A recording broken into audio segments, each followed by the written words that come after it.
Powerful bolts of electricity split the sky. At the epicenter was a man who created this discharge, splitting the earth into pieces and scattering his opponents in different directions. He was King Fist. This title was given to a man who had subjugated the Jianghu, and he had done so solely with his fists. The man who was called by his title more often than by his name was known as King Fist, Dan Wusong. His knuckles were covered in blood and repeatedly injured, but that did not stop the man. He was ambushed by a mysterious group, but the members of this group, of course, were no match for him. Now they were all destroyed except for their leaders. These two strangers stood on top of a hill and watched what was happening. The two looked quite skilled, but King Fist did not know them and did not know who they were or where they came from. Dan Wusong addressed the strangers, saying that he wanted to return their subordinate to them, after which the man threw the enemy's body at the feet of his masters. The stranger standing on the mountain asked the demon of his sword to help him. King Kulakov noted that the stranger had cut down his own ally with his sword without hesitation. It became clear that this warrior fought dirty and would stop at nothing. Wusong managed to see the symbol on the sword, and this symbol spoke of the great cruelty of its owner. Wusong asked his enemies if they were representatives of the demonic faction. One of the strangers jumped down from the mountain into the ravine and said that he was impressed by King Fist, who had held out for a very long time and truly deserved his title. Dan Wusong told the man to shut up because King Fist would kill him in just 10 blows. The opponent did not look surprised or frightened at all, but was struck by Wusong's arrogance. The stranger lit his sword and replied that he would see how well his opponent kept his word. After that, a battle began between the men, and the King of Fists prepared his fist. He landed several blows and his opponent was unable to respond, being genuinely surprised and amazed by his strength and speed. The man's breath faltered and pain pierced his entire body, and this was only the first blow. After that, King Kulakov repeated the action several more times, hitting his target perfectly. However, he soon noticed that all his blows were missing his opponent's weak spots. Dan Wusong thought that someone was holding him back, and he was absolutely right. At that moment, the second villain spread his magic at the top of the mountain. This man used special magical effects to prevent King Fist's hands from working at full strength. Dan Wusong was distracted by his opponent with magical powers, and his immediate opponent took advantage of this moment to stab the man in the chest with a long sword. Satisfied with what had happened, although looking quite tired, he announced that the reign of King Fist had come to an end. Dan Wusong, even though his hands were bound with magical ropes and he had been pierced through with a sword, still gathered his last strength and prepared to strike. His opponent did not expect this at all, and for a moment it even seemed that King Kulakov would win. However, he still did not have enough strength, but his opponents could not help but admit that he was really good in battle. When King Kulakov was killed, a second man jumped down from above, who had been activating his magical abilities all this time. He said that it could have been very dangerous, but it was good that everything ended well. The swordsman poked his opponent with his finger to make sure that King Kulakov was really dead. However, at that moment, he received a powerful blow to the jaw because King Fist had not yet finished his battle. Dan Wusong wanted to deliver a few more blows, but he felt his strength leaving his body. He was able to knock out his opponent, but there could be no question of victory and a successful conclusion to the fight.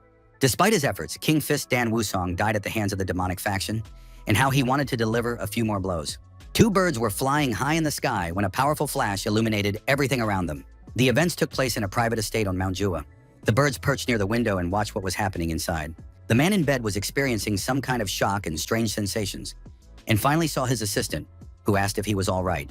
The girl looked worried, not understanding what was wrong with the man, who in turn also did not understand where he was. His head was splitting and spinning, and he couldn't remember anything, but he guessed that someone had probably cured him.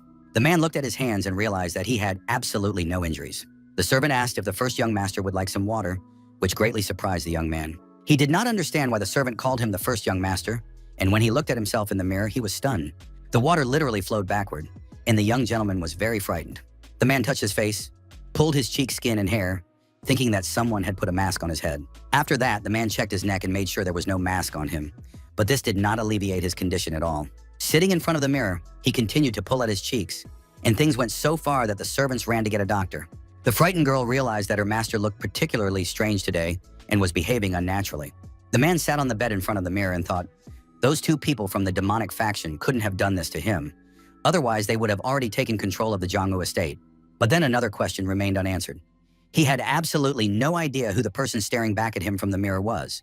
The man began to pace around the room, trying to remember things and hoping that his memories would return. However, he couldn't go far. His body was weak, and he felt like a newborn fawn. The man sat down at the table, realizing that his body belonged to some weakling. On the table, he saw a folder with documents titled Yongha Trading Group. The name seemed familiar. He had heard it somewhere before. The Yongha Trading Group was a large retail chain located near Mount Zhuhua. They must be quite large since the man had heard of them, even though he had never had anything to do with trading groups. The name of the trading group's owner was written on the sheet of paper. It was Li Jinyang, who was apparently the owner of this body. There were also many letters on the table addressed to Jinyang, concerning money, gambling, and women. The young man had absolutely no desire to go anywhere, lend money to anyone, or spend time with girls. After reading the letters, the man clutched his head in despair, because it was a real shame if his life was now so primitive. Having finished with the letters, the man realized that it was not magic or the mask. He did not feel any strange energy in his body at all. The only thing left to assume was reincarnation. Perhaps Dan Woosen had received a new body after his death. Of course, it sounded like pure madness, but the man had no more logical explanation. At that moment, his thoughts were interrupted by a maid who addressed her first young master. She brought in a doctor named Gunsung Myung, and the man turned to his master, asking how well or poorly he was feeling. Lee Jin-yeon did not recognize the doctor and asked who he was. The doctor replied, barely holding back tears, that the servants had reported that their master was unwell, and he was very worried, and that their master did not even realize how serious it was. The doctor wanted to check his patient's pulse, but the young man pulled his arm away and said that there was no need to worry about him. He was perfectly fine. The doctor replied that he was very glad to hear that, and that he had prepared his main patient's favorite meal, and the man ordered it to be brought immediately. It turned out to be chicken broth, which according to the doctor was excellent for strengthening the body. The young man immediately suspected something was wrong because this chicken soup, called Phoenix Dragon Soup, could be an excellent dish for healthy people. But for someone as sick as Jin Yan, it was like poison. And on top of that, the doctor was secretly trying to check his pulse. Most likely, the doctor found it strange that his patient, Jin Yan, looked so healthy. The doctor continued to praise the soup, claiming that if the patient ate it regularly, he would become as healthy as the young people participating in martial arts competitions. Jin Yan asked the doctor how long martial arts competitions had been going on. The doctor replied that he did not know for sure, but it had been about 200 years. The young man thought for a moment, then announced that he had no appetite at all, and that it would be better to leave everything on the table. After that, Jin Yang showed the doctor out the door, saying he wanted to sleep and forbade anyone from entering his room. The young man finally got rid of everyone and was able to analyze the situation. According to the doctor, the 200th Phoenix Dragon competition was approaching. This meant that not much time had passed since Dan Wusong's death, which was a very good sign. The demonic faction must still exist. Besides, he was very annoyed by the snake-like doctor, Mr. Myung. The young man understood that he was surrounded by people who simply had to be beaten up. But this time, the young man would kill them all with one blow. There was no doubt about that. Several days passed, the table was laden with delicious, hearty, high-calorie food, and the maids were very happy that their master was eating a lot again, because before that, he had only eaten porridge. Everyone was pleased that the master had regained his appetite and had started going for walks. Jinyan really did look much better than he had on the day he woke up. His body was getting stronger and stronger. The young man went into the dining room and asked if his breakfast was ready. He was very hungry and hoped there would be lots of delicious food. After that, the young master told the servants to prepare simple and hearty breakfast for him from now on. The maids were pleased. It seemed that their master was indeed feeling better. Jinyan was enjoying his breakfast when he was suddenly interrupted by a maid who said that Mr. Myung had come to see him. The maids bowed to the doctor, but the doctor himself looked very dissatisfied. The doctor looked with surprise at the table, the food his master was eating, and the young master himself. Jinyan still couldn't remember or understand why the doctor was so obsequious to him, but the young man was sure that he would soon catch this presumptuous rat. Jinyan asked the doctor what was wrong with him, but Mr. Myung began to make excuses. The doctor literally fell into hysterics and wept, because his favorite patient did not remember him at all. The man could no longer bear the loneliness, so he came, but he was ready to note that the master's complexion had changed significantly, and now it was clear that all the doctor's efforts were futile. Jinyan asked if the doctor considered the attempt to poison him with Phoenix Dragon Soup to be a futile effort. What he heard literally stunned Dr. Myung. He did not expect his patient to be so mistaken. The doctor said that there had been a misunderstanding because Phoenix Dragon Soup was a tonic food.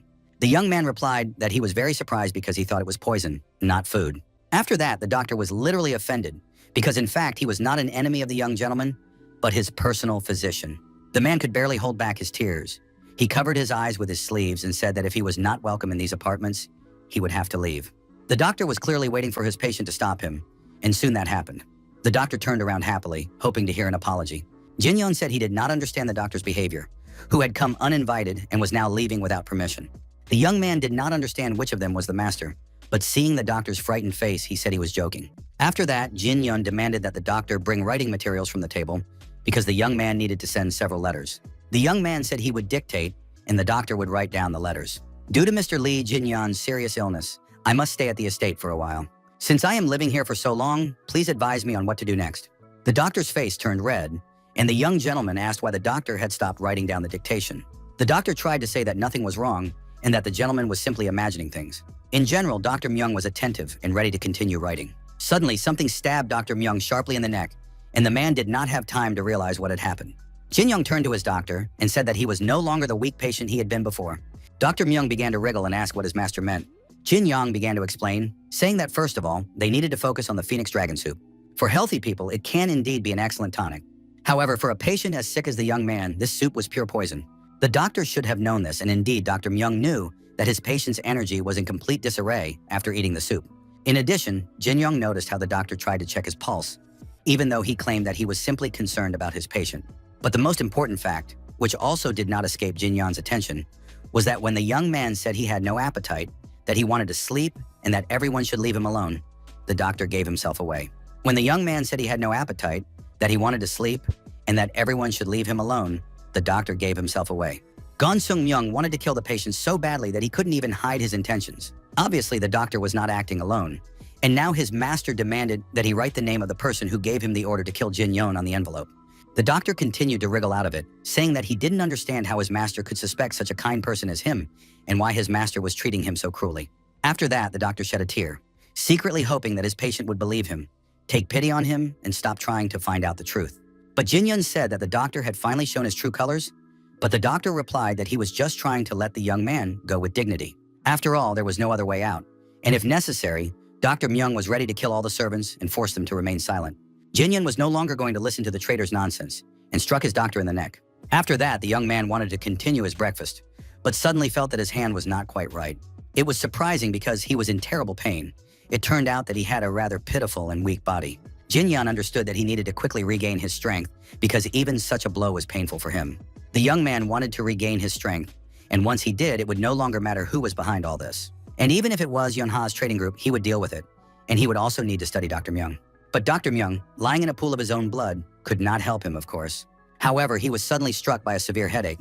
His vision blurred, and the young man could not move. He saw his doctor alive and unharmed again, and the young man guessed that these were Lee Jin Young's memories.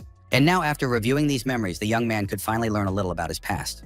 More precisely, he could learn about the past of the body he found himself in. Tears streamed from the young man's eyes as the memories came flooding back. Lee Jin Young was the eldest son of the owner of the wealthy Yonha trading group. He was not as smart as his second brother, nor as strong as his third brother. Jin Young was simply not a good enough eldest son. The young man tried to compensate for his shortcomings with money, but as a result, he drowned in a life of debauchery and pleasure. When the young man realized his mistakes and decided to change, it was already too late. The young man's health deteriorated, and his family decided to send him to the estate. If these memories are correct, then the main clan was not interested in this exile. At first, the problem was that King Kulikov was reincarnated without any memories of his new body. But now he had finally remembered a lot and had to focus on martial arts. But it was a pity to realize how much of his innate talent he had lost. With his knowledge from his past life and a few rare elixirs, the young man could quickly reach a high level. Now he had enough money to buy any elixirs and achieve the desired result. Several seasons passed, and during that time, the young man's energetic essence manifested itself, and he engraved all the martial arts necessary for survival onto his new body. These were the arts of enlightened mobility, the art of the enlightened body, and the quick step, as well as the art that allowed him to control lightning, plus the art of white lightning in 10 phases. At present, the young man had reached the 4th phase of the art of white lightning, and so far, everything had gone smoothly. Jin Young had significantly increased his physical abilities, become much stronger, and practiced meditation constantly. The young man was already very fast and could even cut a leaf falling from a tree at tremendous speed. However, the young man was still dissatisfied and felt that this was not enough. The young man's thoughts were interrupted by a guard named Mok Insop, who worked in the security team of a trading group. The young man bowed respectfully to the gentleman and said that he had brought a letter from the main clan. Jin Young said he was ready to read it and took the delivered letter. Mok Insop could not believe his eyes. Was this really the young Mr. Jin Young he knew before? Because the young man coughing up blood was supposed to have died a year ago. Jin Young stood there with his hand outstretched the whole time because the guard was literally paralyzed by the appearance of the first young master. Finally, the letter was handed over, and Jin Young studied its contents. The young man learned that his father had fallen ill and was bedridden. This news greatly upset Jin Young, although the letter did not reveal the cause of his father's illness. The guard in Siop suggested that the illness was most likely the fault of the Uyang clan. It was no secret that the Yonha trading group regularly paid tribute under the pretext of paying for protection, and these payments had accumulated and now become simply unbearable. Jin Young wanted to know if the Uyang clan had done anything to deserve this increase in fees. The guard said that absolutely nothing had been done, and that they were not people at all, but real dogs. Even when the small gods sect recently tried to impose inappropriate trade taxes, they failed. The Uyang clan simply said, "We will meet with the head of the Yonga trading group only in case of serious problems." But after that, nothing was done. The captain of the trading group's security guards couldn't even protest because it was Uyang-hu himself. Uyang-hu was quite famous in the Jianghu. Many had heard of him.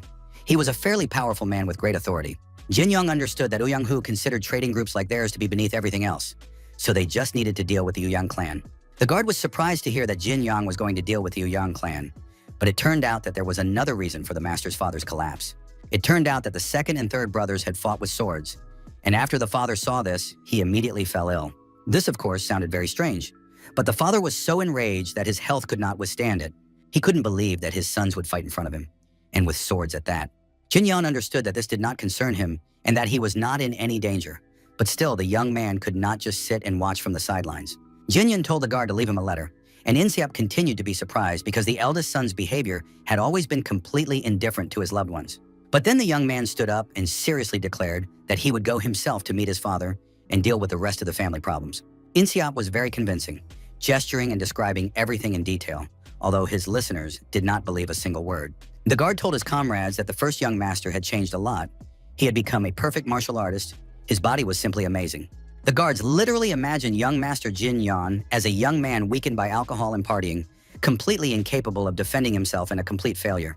Of course, it was possible to assume that he had become a master of the martial art of sleeping techniques and had now learned to sleep anywhere and anytime. The guards did not believe such jokes, because jokes must be at least somewhat plausible. One could even say that the deputy captain of the guard had a mistress. However, everyone knew that this was unrealistic. Just like the joke about Jin Yan's legendary martial arts skills, Deputy Captain Han Yup asked once again if young Master Jin Yun had really regained his health. The deputy captain remembered the young gentleman from childhood, who had good physical abilities, and one could even be proud of his abilities as a child. Still, it was strange to hear that he had now become a martial arts master. I wonder when he finally plans to return so that everyone can see him.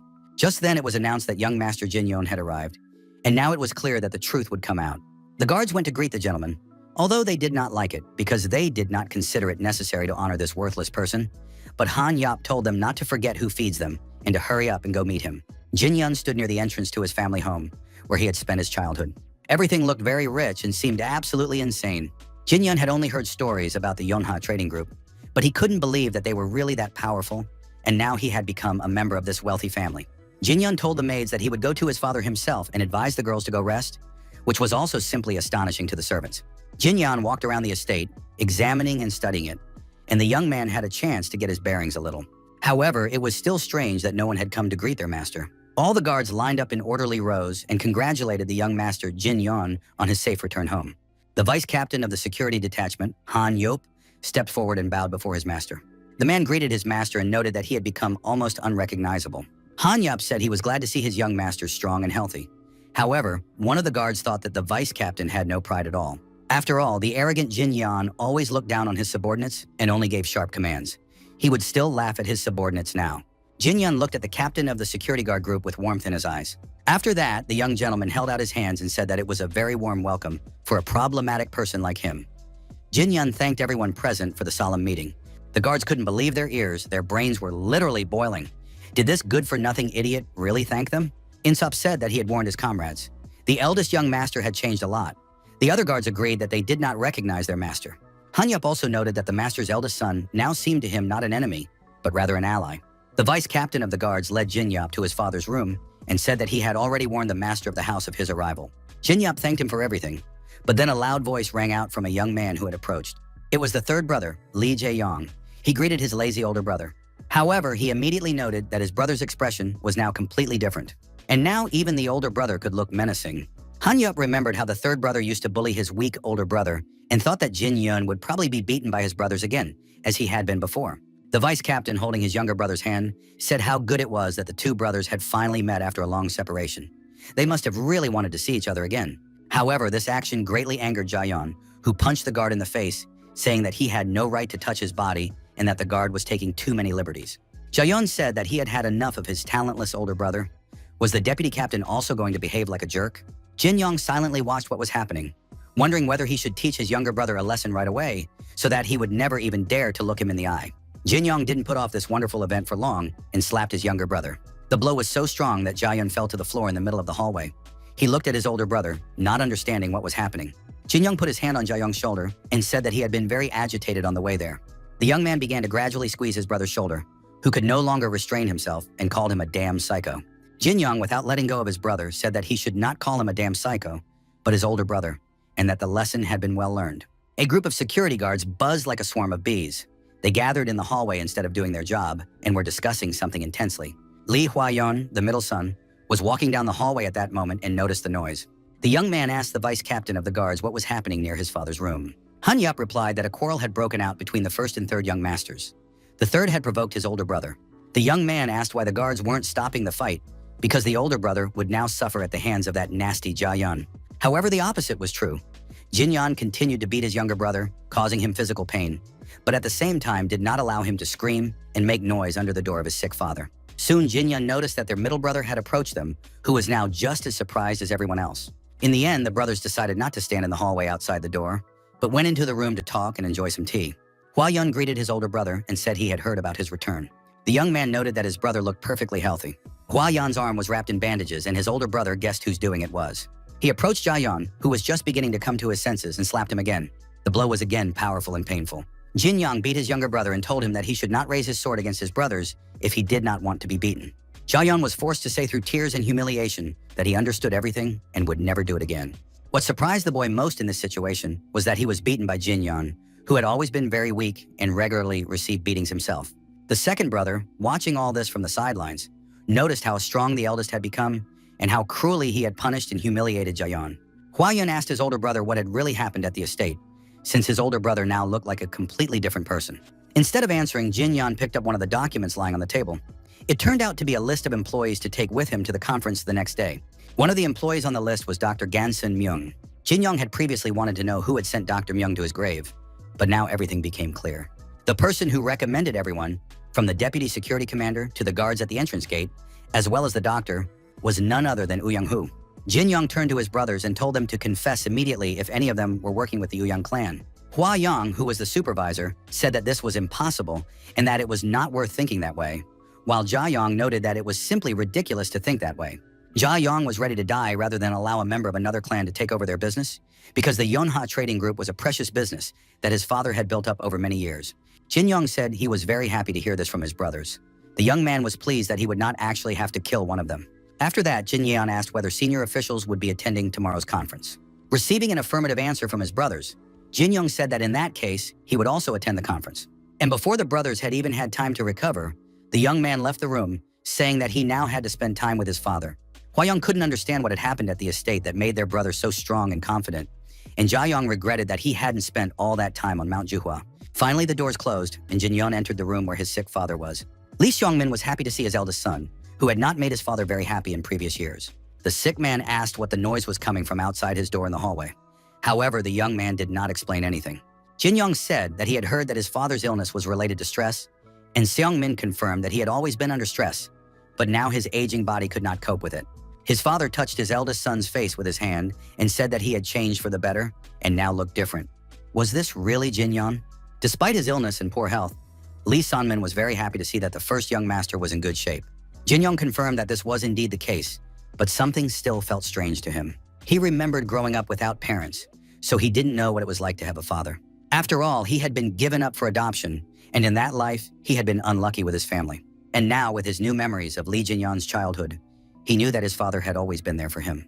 Lee Seong-min was a great and important man, but now the hand of this sick old man looked fragile and small, like a bird's foot. Jin-yeon didn't know when his father had gone from being a great and formidable man to being so small and defenseless. It hurt Jin-yeon to see his weakness, and he asked his father not to worry about anything. The young man promised his father that he would eliminate the cause of his stress. After all, Jin-yeon would take care of this problem, so there would be no need to worry or fear new stresses. Although Seong-min wanted to know what his son meant by eliminate stress, the young man smiled sweetly, looking at his father with loving eyes, and said that his father should not worry about anything. He just needed to rest. The next morning, the Yonha trading group held a conference. All the participants gathered in the large hall to discuss the current situation. Among the participants was Woo-young-hoo, commander of the trading group's security squad and martial arts master of the Woo-young clan. He and his closest aides whispered among themselves, studying the unfamiliar young man who was also present in the room. It was the eldest son of the head of the trading group, Jin-young, He looked like a very serious, respectable young man, radiating strength and health. No one present understood what the young man was doing there, as he had never shown any interest in the trading group's affairs before. Young-hoo suggested that the first young gentleman was probably concerned about his position in the group. Hwa-yeon, who was the supervisor of the trade group, took the floor and said that if those present had no comments, they would move on to discussing current issues. However, at that moment, a hand went up and someone said they wanted to express their opinion. It was Young-hoo. He reported that the first young master still had no guards, even though he had returned, and now the guard commander wanted to recommend one person for the position. Some people noted that Young-hoo could not stop himself, because half of the Yonga trading group was already made up of people from the Uyang clan. People immediately tried to shut him up, but he said he hadn't made anything up. Indeed, that was the situation. Despite the fact remaining a fact, something knocked the cup of tea out of the speaker's hands, and this had a great effect on everyone present. Young-hoo said it was his fault and apologized to everyone. However, it immediately became clear what would happen to anyone who opposed his words. After that, the man addressed those present once again, asking if anyone had any particular opinions about his proposal. Of course, no one dared to speak up, and Young-hoo was about to name the person he recommended for the position of bodyguard to the first young master. But then his speech was interrupted by Jin Yong himself, who raised his hand and asked to speak. The young man announced that he had a complaint and that he also wanted to make a proposal. In the next moment, Jin Yong quickly approached the commander of the security detachment and said loudly that the essence of his proposal was to dismiss Mr. Young-hoo. Everyone present could not believe their ears. Either they thought it was some kind of joke, but most likely the problem was that the first young gentleman simply did not know how much the commander of the security detachment cared about the safety of the entire trade group. Young-hoo, despite his composure, was genuinely surprised and asked again if Jin Yong really wanted to dismiss him. Most likely the young man had simply forgotten, because he had been in bed for so long, that it was simply not his business. Upon hearing this, Jin Yong did not go into any further details, but swung his powerful fist to strike. Of course, none of those present had any idea what was going on, so the blow was indeed very serious, and the room literally shattered into pieces. Young-hoo, although he tried to maintain a calm appearance, was still in shock. The commander of the security detachment understood that the first young gentleman was probably not even aware of the current situation. But the fact was that at this stage, the Yona trading group already belonged to Young-hoo.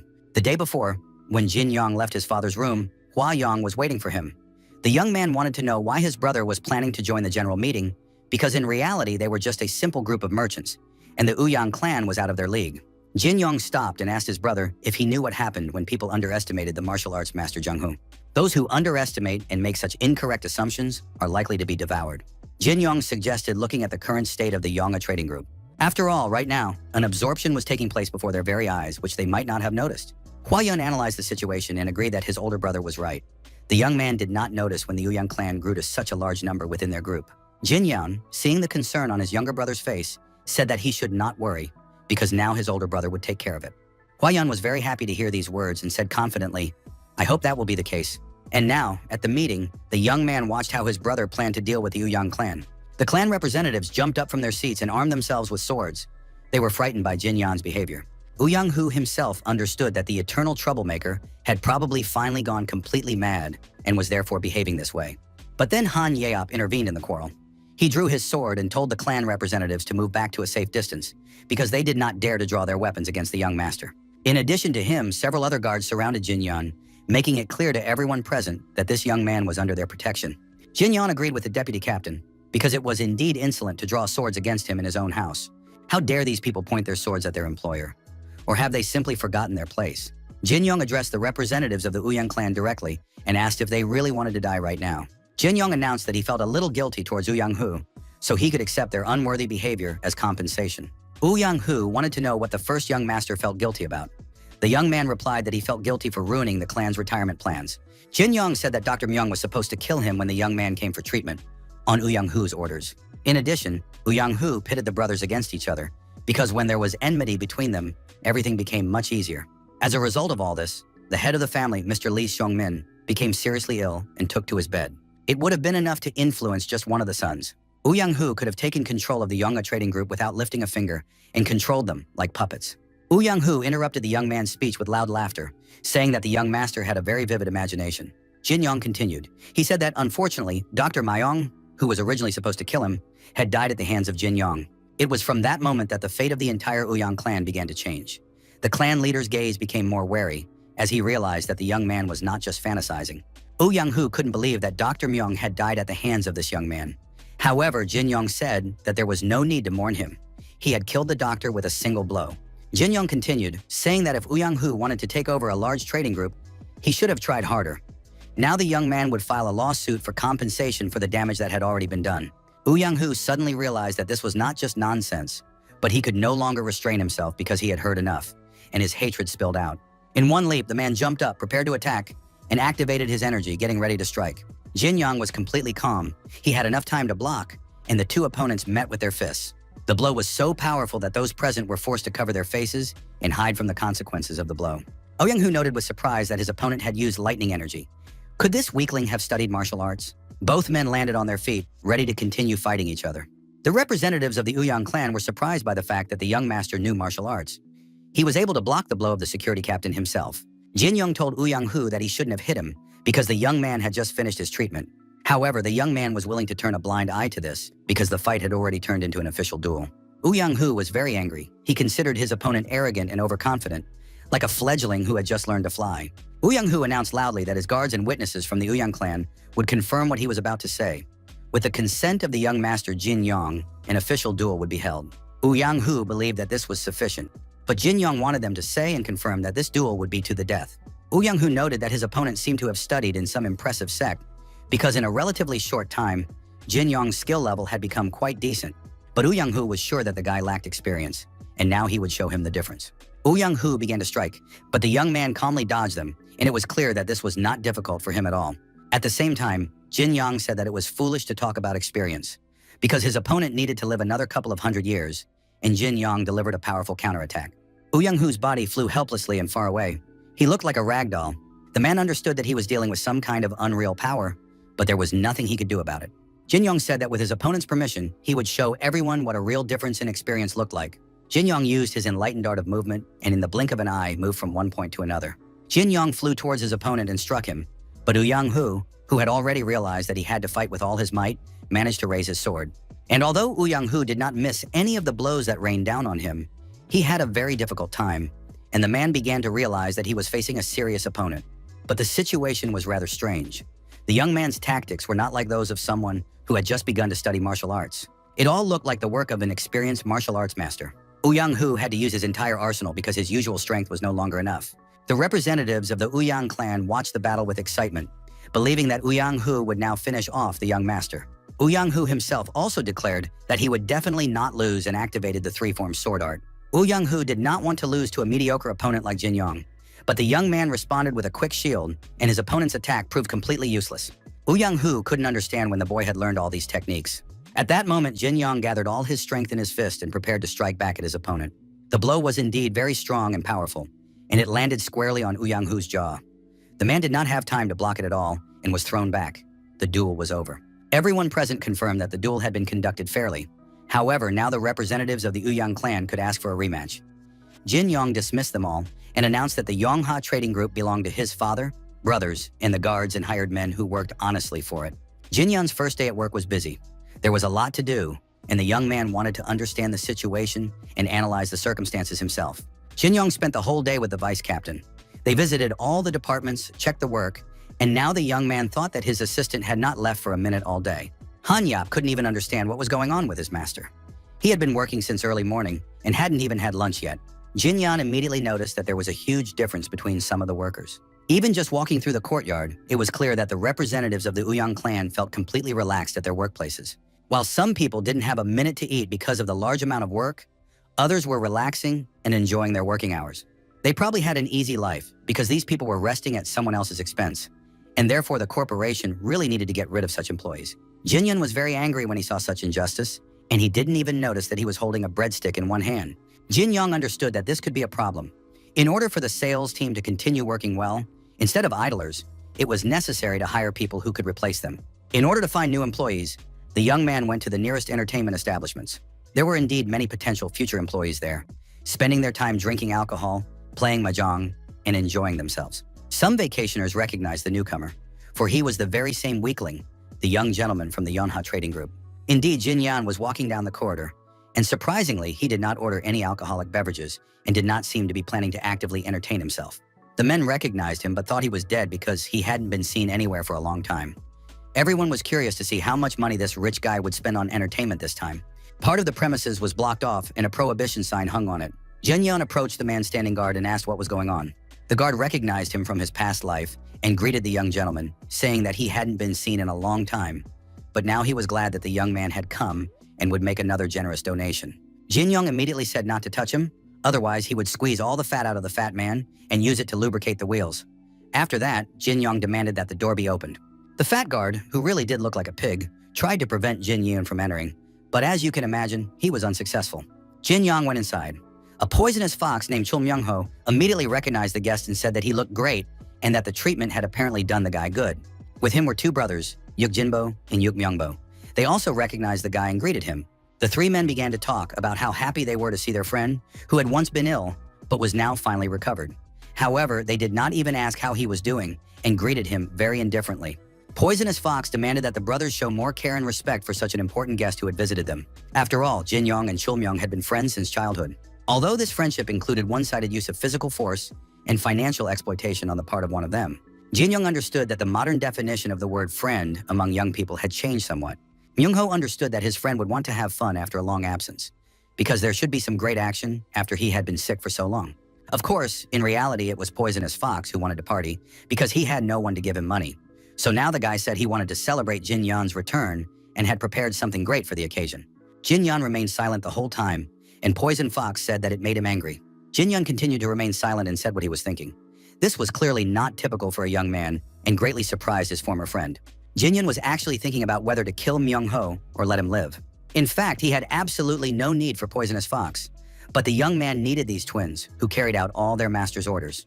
These guys live as bouncers under Myung-ho's command and do whatever they are told. In addition, they are very strong, dispassionate, and loyal. Jin Yan believed that they were too valuable to spend their lives with a loser like Chul Myung-ho. Jin Yang finally spoke up and said he had made a decision. First, the young man held out his hand and demanded that his former friend give him the key to the safe. Myung-ho began to pretend that he did not understand what key he was talking about, because it was complete nonsense. Maybe Jin Yang just needed money. Jin Yang said that yes, he needed money, and he wanted to take all the cash.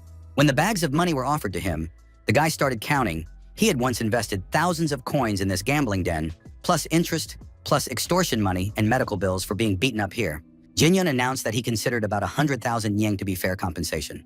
In response, he heard only loud laughter from Poisonous Fox. It was very funny.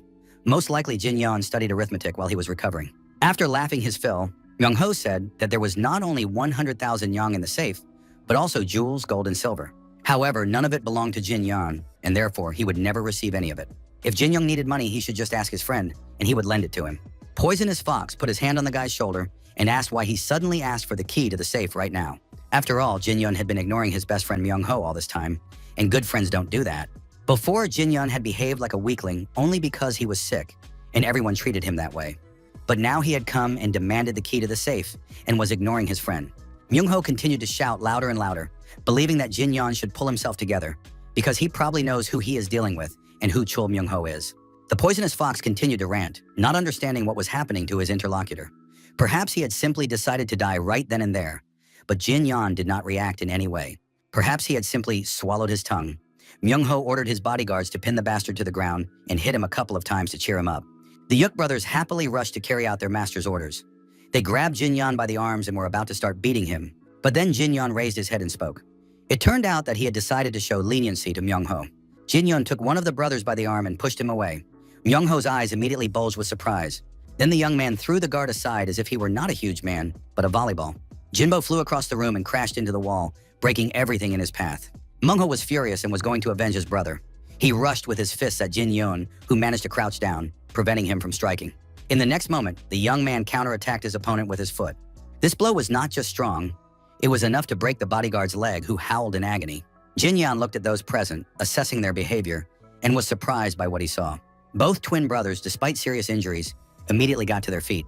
Both guards had broken wrists and ankles, but they moved to continue the fight despite the pain. There was not a trace of fear in their eyes, and it was striking. Jin Yun immediately decided that these were the kind of people he needed. The young man planned to make an effort to get them. The Yuk brothers, now together, simultaneously raised their fists and rushed to attack their opponent. But before their fists reached their target, Jin Yan literally vanished, leaving the twins looking confused. The brothers did not understand where their opponent had gone. Could he really have disappeared? Jin Yun had simply moved very quickly and was now standing behind the brothers. Jinyon put his hands on the twins' yuk and held these strong and powerful fighters with the strength of his fingers. Jinyon was very pleased. He had seen for himself that these two guards were too valuable to just rot away with Chul Myung-ho. After that, Jinyon banged the brothers' heads together. The blow was short but powerful. The twins lay unconscious on the floor nearby and were ordered to stay put, because Jinyon would not warn them again or give them a second chance. Myung-ho, who had watched the fight, was clearly impressed by what he saw. Jinyon said that all he had left to do was deal with his dear friend, and now he would do so with great pleasure. Myung-ho realized that this was no joke and spoke up, saying that his friend should have mentioned that during his recovery, he had been studying martial arts rather than mathematics. Seeing the knife in his friend's hands, Jinyon said, "Usually Poison Fox is quick-witted, but for some reason today is not one of those days." Jinyon, with his hands behind his back, approached his former friend, who was quite frightened, and asked him not to come closer, but just to talk. Myung-ho calmed down at some point, deciding that there was no need to be afraid. But the man rushed at him with the knife, thinking that one blow would be enough to win. Myung-ho expected a counter move under the table so as not to be hurt by Jinyon's first blow. However, the table shattered into small pieces, and the fist still reached Poisonous Fox's head. Jinyon, laughing at his defeated opponent, said that very often in a fight, a counterattack wins. The blows were so powerful that the fat security guard standing in the corner crouched down in fear and covered his ears, thinking that if this continued, someone would surely die today. Chul Myung-ho no longer tried to tell his friend how to count money correctly. He didn't try to do anything at all. Jinyon threw the third man and now stood near their bodies, realizing that now his words would finally be heard. Jinyon waited for his former friend to come to his senses and be able to hear and respond to the information he had heard. Myung-ho soon woke up, but for a while he didn't understand where he was or what had happened to him. Chul began to realize that his former comrade had been doing something very serious while recovering from his illness.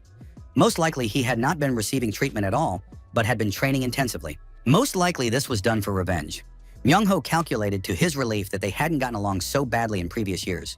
But then Poison Fox remembered how he had repeatedly humiliated Jinyon and realized that everything that was happening now was revenge on the part of his former friend.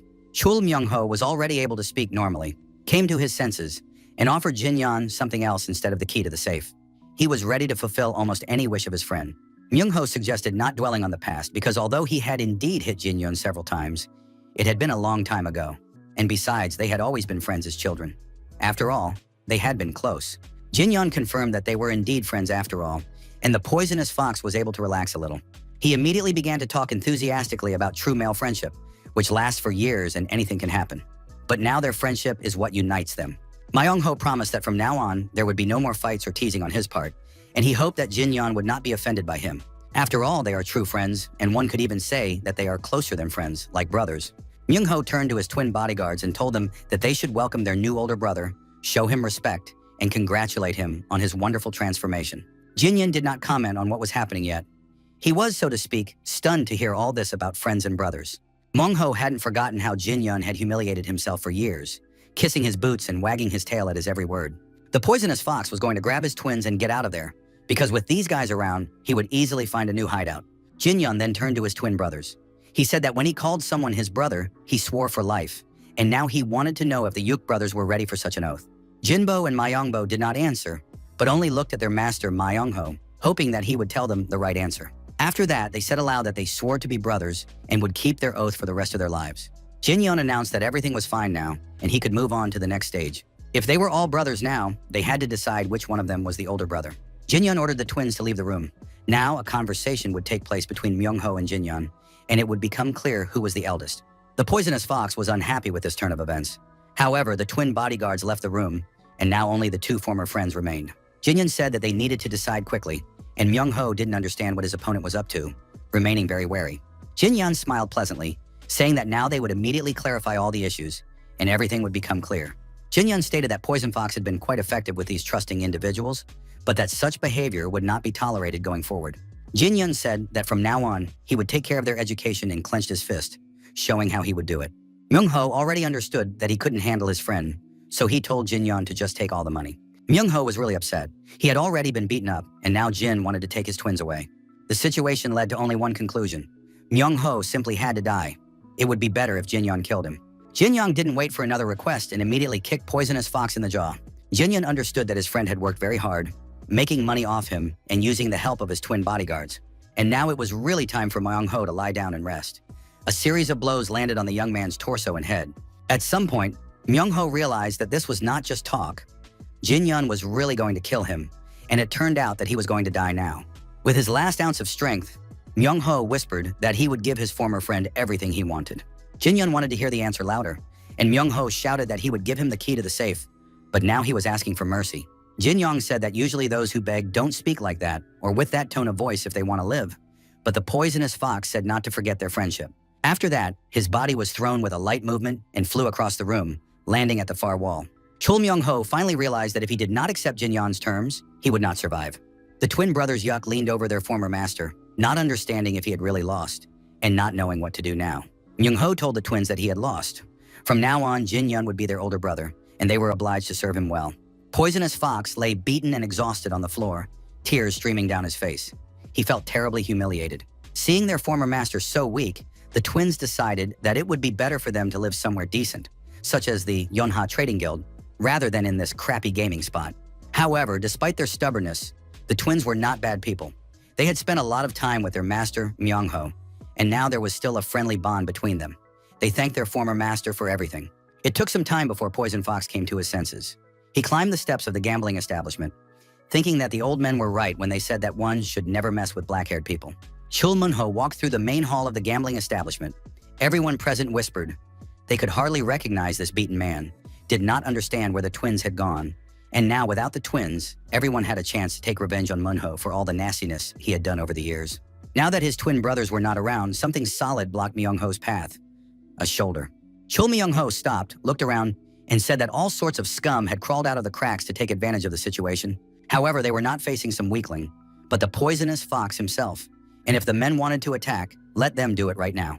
Those present were surprised by this reaction. Myung-ho looked like a walking corpse, but he still behaved arrogantly. Several men actually took out their knives and swords and prepared to take revenge on the poisonous fox. Myung-ho understood that these guys were now capable of actually killing him. He deeply regretted that Jin-yun had beaten him badly, and now he was very weak. Chul Myung-ho didn't have time to do anything when suddenly someone's powerful fist flashed in front of him instead of a blow. The punch was so strong that the attackers flew in different directions along with their weapons. Someone's voice announced that these people in the game room used to be afraid to look Poisonous Fox in the eye, but now they were attacking him in a crowd because he was weak. Jin-yun thought this was wrong. If the men wanted to kill Myung-ho, they should fight him when he was not half dead, but make official announcements of a duel and wait for him to recover. Jin-young ordered the twins to take everything of value from their former master's private rooms. Myung-ho felt relieved by the situation, but Myung-ho still felt humiliated because now Jin-yun and the twins were acting like heroes. The poisonous fox left without saying goodbye. After a while, Jin-yun left the gambling house, and the twin brothers Yuk carried boxes of valuables on their strong shoulders. One of the brothers turned to Jin-yun and thanked him for helping Myung-ho. Jin-young was surprised, but the young man realized that these burly twins were not such mindless and insensitive killers after all. And now he looked at these brothers, and like everyone who had ever been to a gambling den, did not understand why the twins were following Myung-ho. Some people said that the Yuk brothers had been sold as slaves, while others claimed that the brothers were loyal to their master out of fear. Jin-young had also thought so before, looking at these strange men, Jinbo and Munbo. But now Jin-yun understood that these twins had not been sold, and they were not bound to their master by fear. Dan Woo-sung was once again convinced that even in his second life, it was very difficult to understand people's true motives. While Jin-yun and his assistants were loading things, a stranger appeared nearby, watching the group and trying not to reveal his presence. The stranger hid behind a column, trying to see if it was really Jin-yun, this strong, confident, and handsome young man with two assistants. New members had joined the Yonha Trading Group family, and they were simply gigantic compared to the usual servants. Jae-young walked through the trading group's residence annoyed and angry. He was tired and dissatisfied because since his older brother had returned, there had not been a single peaceful day. The other day, he brought a mountain of money from who knows where and brought two burly men with him.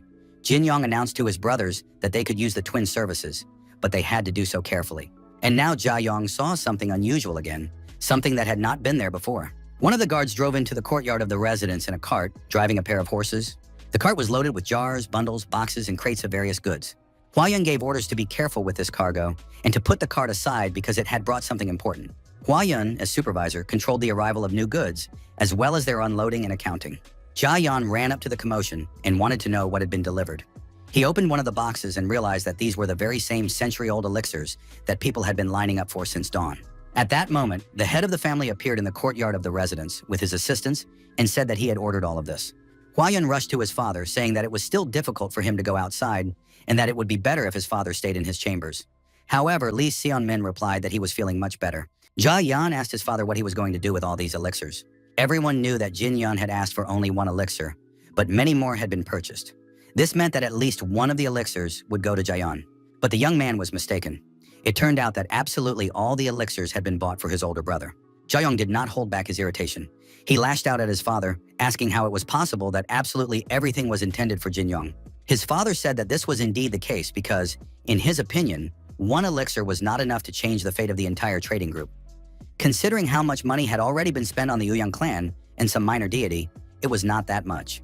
His father informed his sons that he had already sent letters to the heads of their branches, his old friends and respected major merchants, informing them that the Lee family was purchasing high-quality elixirs to overcome the crisis threatening the trading group. If the Yonga trading group collapsed, the others would also suffer losses. Therefore, everyone took Mr. Lee's request very seriously. In addition, the man felt that he should take responsibility because it was his idea to appoint Uyang Hu as captain of the security squad. The security guard, who was unloading goods at the time, said that it was a very wise decision and that he was sure that the first young gentleman would surely become a great martial arts master. Lee Sung-min thanked the deputy security captain for his valuable support. The man replied that he could always be counted on and that he believed the trading group would succeed. Lee Sun-min was pleased that his eldest son was in incredible shape, and now there was a perfect opportunity to change the situation in the trading group. The man looked over the goods that had been delivered and was satisfied. In addition, he believed that the time had finally come to spend what he had earned and to do so wisely and correctly. Jaehyun still couldn't come to terms with it and calm down. He blocked his father's path and asked what would happen to him and where his elixir was. His father looked at his younger son and said that, in his opinion, the young man did not need the elixir at all. Jaehyun was furious. He could no longer control himself, took out his sword, and began cutting everything in sight, because wherever he went lately, he heard the name Jin Yong, but he got nothing. Jaehyun threw a real tantrum and was ready to just cry and tear his hair out, because everyone, absolutely everyone around him, was oppressing him. The guy didn't understand what miracle his older brother, a weakling who had suddenly become a completely different person, had stumbled upon. But then there was a sound that caught Jae-young's attention, and his older brother was approaching him at great speed. Jin Young pushed everyone aside, saying that he was going for a walk and that the others needed to move out of the way. Jin Young rushed on, knocking down those around him. A huge stone was tied to the man's belt, which he carried with him as he ran. Of course, it was difficult to call it a walk. Jin Young ran at tremendous speed with a huge stone tied to his belt, drenched in sweat, but without losing speed or slowing down. Jaehyun, watching what was happening, noted in his shirt that he had finally decided to make an effort and do something, because just being the first son was not such a great achievement. Exhausted, Jaehyun lay down in the middle of the courtyard and began to think about what he could do and change in his life so that he would not be completely pushed aside in his own family. Jaehyun thought long and hard about different options, rejecting those that were unsuitable. Soon he made a decision and set about implementing his plan. Jaehyun began to train regularly in the courtyard. From early morning until late at night, he worked with a wooden dummy, imagining that Uyang Hu was standing in front of him. The young man encouraged himself, commenting on his battle with the wooden stick, preparing to deliver a crushing blow to his opponent, close the distance, and strike him right in the jaw. Then as the fight progressed, hand-to-hand combat ensued. Without weapons, the wooden block was getting the worst of it. Ja Yeon finished the fight with the trainer and said that he didn't understand this damn bastard at all. Jin Young approached his brother and asked what bastard he was talking about. However, the young man was frightened and did not answer his brother's question. Jaehyung didn't understand how his older brother had returned from his walk so quickly, but Jin Young said that he had already finished training. If Jaehyung wanted to practice movement, he had to do it properly, otherwise there would be no results. Jin Young handed his brother a wooden sword and asked him to show what he had already learned, noting that his repetition of Uyang Hu's technique was actually quite good. Jaehyung realized that his older brother had been watching him for some time. The young man felt embarrassed. However, it became clear that he could not disgrace himself any more than he already had. So Jaehyung began striking the training dummy with the wooden sword again. Jin Young tried to cheer up his younger brother, saying that he had an excellent reception, but his thrusting strike was rather sloppy. Jaehyung didn't like the latter comments very much. Of course, he only wanted to hear praise. Jaehyung was about to say something rude to his older brother when suddenly a fist flashed in front of his face. Jaehyung didn't lose his composure and put his wooden sword between his brother's fist and his face. Jin Young said that after Uyang Hu's diversionary tactic failed, all he could do was defend himself. Jaehyung ran away from his brother and said he wanted to talk to him and avoid fighting. Jin Young understood that his younger brother wasn't listening to him at all. Jaehyung picked up his wooden sword again. Without thinking about the consequences, Jaehyung rushed at his older brother at tremendous speed. But when the young man rushed to the place where his brother had just been, it was completely empty. He had disappeared. Jin Young was again much faster and more agile. He appeared behind his younger brother and declared that when people lose their advantages and find themselves backed into a corner, they act rashly. Jaehyung turned around in surprise, not expecting his older brother to be standing behind him. Jin Young said that the goal of any fight is to force your opponent to reveal their best hidden trump card. And now his older brother was ready to strike Jaehyun in the head. If, of course, he didn't treat this fight as just a training exercise. Jae-young was frightened and understood that in a real fight, this would have killed him. Jin-young added that stabbing blows are less likely to hit than slashing ones. In addition, the three-form sword art that Woo-young-hoo was trying to use must be used with great caution. After all, if the opponent is faster at that moment, the outcome of the fight will be predetermined. Jin-young showed his younger brother an example of this. Jin-young thought that if he were now in the same physical shape he had been in his previous life, none of his opponents would even have time to draw their swords from their sheaths. However, now his body was not even a quarter of what it had been when Dan Woo-song was the king of fists. That's why Woo-young-hoo wasn't a victory to be proud of, but it was important not to forget something else. There were also a large number of people in his past life whom he could not surpass, even as the king of fists. This had to be remembered at all times. Jin-young understood that he had to become even stronger, much stronger than he had been before. At that moment, the young man's thoughts were interrupted by a servant who announced that a guest was waiting for the first young master. Jin-young, still very serious and pensive, said he would come right away. After that, Jin-young approached his brother and looked at the abrasion on Ji-young's forehead. But instead of feeling sorry for his younger brother, Jin-young slapped him, reducing him to tears and resentment once again. Perhaps this is what brotherly friendship and love look like. At that moment, several people were arguing inside the residence. One of them demanded that they stop talking nonsense, because everyone knew that Jin-young did not know martial arts. After all, this was the guy who did nothing but chase girls, drink, and party, and now he had suddenly started practicing martial arts. No one would believe that. A representative of the Yoon family named Gu said that he saw it with his own eyes when he got drunk the other day and passed by a gambling house. He saw Jin-young and two twin bodyguards loading all the valuables onto a cart and heading straight for the Yonha Trading Guild. The voice of the man giving orders to the twins sounded very familiar. Soon the young man turned around, and it was indeed Jin-young. But the man did not have time to talk to Jin-young because he left very quickly. Ju Ja-young and Sima Gyeok decided not to argue because they had come here precisely to investigate the rumors. Besides, they wanted to see for themselves and compare how much the information corresponded to reality. Was Jin-young really the same person? The guests entered the room where the training was taking place and saw Jin-young in all his glory. The guests rushed to the maid to confirm that this was indeed their young master and the head of the trading group. Had he adopted another child? The maid confirmed that it was indeed Mr. Jin-young. The guests decided that they were hallucinating because it was impossible to believe what they were seeing, and they had been drinking the night before. Most likely, these were the consequences. It was too absurd. This strong, powerful, athletic, perfect man was one of the city's womanizers. Jin-young got dressed after his workout and went out to his guests. He ordered the servants to take the twins to the dining room and feed them well, because the boys eat a lot. The girl confirmed that she would gladly carry out her master's orders and led the twins to the dining room. Jin-young then turned to his old friends. Why were they still standing outside? The boys were somewhat reluctant to go inside because they feared that this new master would harm them. They were the self-proclaimed four heavenly kings of wine and women. Sima Gyeok hoped to join the Merm Alliance. Ju Jae-young suffered from irritable bowel syndrome and was always retaking exams.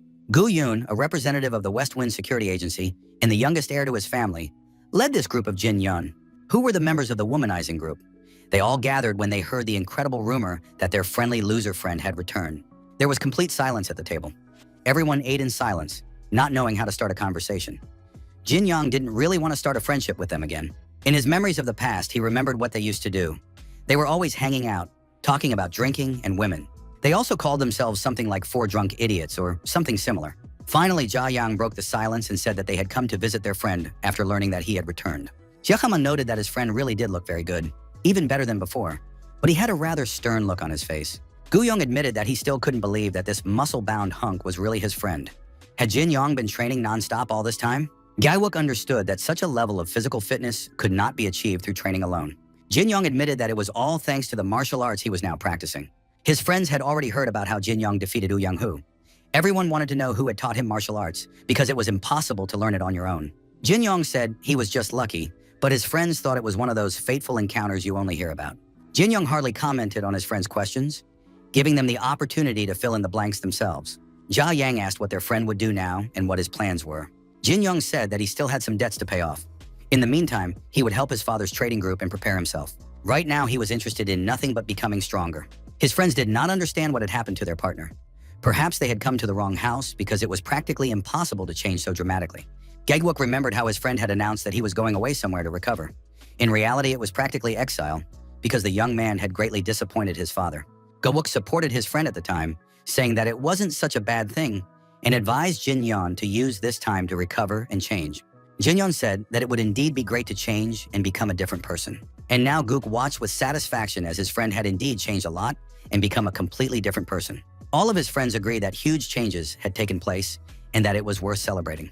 Guyong suggested kidnapping Jinyon before he was sent somewhere to work. Gayuk wasn't talking nonsense because he himself liked to get drunk and disappear for a few days. Although Guyun always claims that he had very important business to attend to, in reality he was drinking heavily. Jinyon listened to his friends' conversations and realized that he really did have true friends. The young man told his friends that he had indeed changed a lot. What about them? Were there any changes in their lives? His friends said that if they changed easily, they would no longer be themselves, and they remained as Jinyon remembered them. After that, they decided not to talk about change, but just to celebrate their reunion. After all, the boys used to think that they were all just frogs thrown into a well. But one of them had already gotten out and seen the world, so the others also had a chance to change and transform their lives. Their old friendship helped make this evening a success, which everyone present really enjoyed. As they were about to go home, the guys told Jinyon to ask them for help and keep training hard. Still, the friends were very happy for Jinyon, who was able to change his life. It was amazing. Of the whole group, the most hopeless one had returned as an adult. It felt as if the guy's youth was coming to an end, and they needed to become serious. Haewook noted that today was somehow particularly melancholic, so they needed to leave urgently. The guys went out to the guests, intending to go home and prepare for the exam. But on the way, they came across a house with sweet aromas, and they decided to stop by for one last drink. In the House of Sweet Aromas, a representative of the Uyang clan was giving a presentation. The leader of the small deity sect, Yeomji-sang, was furious when he learned that Uyang-hu was dead. It didn't make sense. Could the heir to the Yona trading group really be so strong as to defeat such a formidable opponent? It turned out that Jin Yong had indeed defeated the captain in less than 30 blows. The bodyguards and attendants rushed to the body of their master, Uyang-hu, but there was nothing they could do. It had to be admitted that the opponent was an incredibly skilled warrior. Yeomjin Seong was impressed by the story and asked what weapon Jin Yong had used. It was unbelievable. A professional swordsman had lost to a young fighter who fought only with his fists. It was a real disgrace. The young man asked the leader of the sect of minor deities how they would proceed with revenge. Yeomjin Seong believed that there should be no revenge for an honest and open fight. After all, they were not really bandits, but honest warriors. The representative of the Uyang clan began to protest, saying that they couldn't let this matter go because they were friends with his master. Then the guy started saying that it was a matter of honor, and at that moment, Jin Sung's patience ran out. He drew his sword and shut the shameless man's mouth once and for all for daring to question his honor. What kind of friendship could there be if his friend was already dead and had lost his life so shamefully? Jisong ordered his servants to clean up his room. After that, the man began to hug his girlfriend, who had witnessed the scene, and the woman was covered in blood and completely shocked. Yeom Jisong tried to entertain himself for a while longer, but his mood was completely ruined. Even drinking didn't help, and he decided to leave the establishment. The servants reported that the Yonha trading group was refusing to pay taxes, and now they also had the death of Uyang-hu on their hands. He had to decide how to respond to these events because the situation was becoming delicate. The refusal to pay taxes also made it clear that the Yonha trading group did not recognize the sect of minor deities. Something had to be done about this. The subordinate thought, is Ji-song going to kill the entire Lee family? However, the leader of the sect of minor deities said that they could not just go around killing people. After all, they were not really bandits. The subordinate thought that his boss would simply let the Lee family off the hook. Just then, Jin Yon's friends entered the room. The guys agreed that they were hopeless, because even after their friend had changed, they continued to tread water, although now they would only drink one glass each. Of course, this was progress, and the guys wanted to change their lives, just like their friend had done. And then at some point, Sim Ga-wook caught up with Yeom Jisung as they passed each other in the hallway. At that very moment, Jisung said, "To be honest, I want to get my hands on the money from the Yona trading group." Ga-wook heard these words very clearly. He turned around, looked after the stranger, and listened to the conversation. Jisung said that this old man, Lee Seong-min, was actually a master negotiator and much richer than he appeared. It would be interesting to know how much the heir to such a trading group might be worth. Late at night, someone disturbed Sun Jin-yeon. He opened the door and was surprised to see that his friend had come running to him again. Sima Gyeok was standing on the doorstep. He couldn't catch his breath for a long time because he was in a hurry and had been running the whole way. Jin-yeon said that this information literally brought him to tears because his friend had come to him so late, despite his fatigue. Sima claimed that the men in the establishment looked as if they were about to attack their comrade. But now the situation had indeed become dire. After Uyang-hu's death, the family residence was practically without proper security. Help was urgently needed. The small deity sect was among those who wanted to drive the Yongha trading group out of business. Jin-yeon thought for a while, figuring out what to do in the best interests of the family. The young man asked his friend where Yeom Ji-sung was now. The boys assumed that he was probably already at home. Jin-yong invited his friend to come inside, saying he had some thoughts and a plan for the two of them. Jin-yong took his friend to the security warehouse and gave him a raincoat to put on immediately. Jin-yong was sure that Ga-wook knew where the sect of minor deities was located. They had to get ready quickly so they could be back in time for breakfast. Gawok tried to say something like, "There are only two of us, and there's a whole sect there. Are we really going to go there now, just the two of us?" Jinyoung didn't even want to know what these guys were up to. It didn't matter. They had to act first. Jinyoung put on his cloak, hid his face under a mask, and demanded that his friend take him to the right place immediately. Jin Yeon was very confident and wasn't going to listen to any arguments, the voice of reason, or fears. The base of the sect of minor deities looked charming. Wonderful cherry blossoms bloomed on the territory, and pink petals flew around. The courtyard was full of guards. It was immediately clear that this was exactly the place they needed. Gechuk really didn't want to and couldn't take part in all this, because he said right away that he wouldn't be able to help his friend in battle. Jinyan confirmed that Geyuk's work was done. He only wanted his friend to bring him to this place. Ga-wook couldn't let his friend die. The place was full of guards, and it was unclear how they were going to get in. Perhaps there was some ingenious plan. Jinyoung thought for a moment, trying hard to come up with the right plan. Suddenly, Jinyoung suggested that his friend remember the past and kick down the gate to the residence. Dan Woo-sung had never backed down or avoided a fight since childhood. It had been that way ever since he lived as an orphan in a children's home.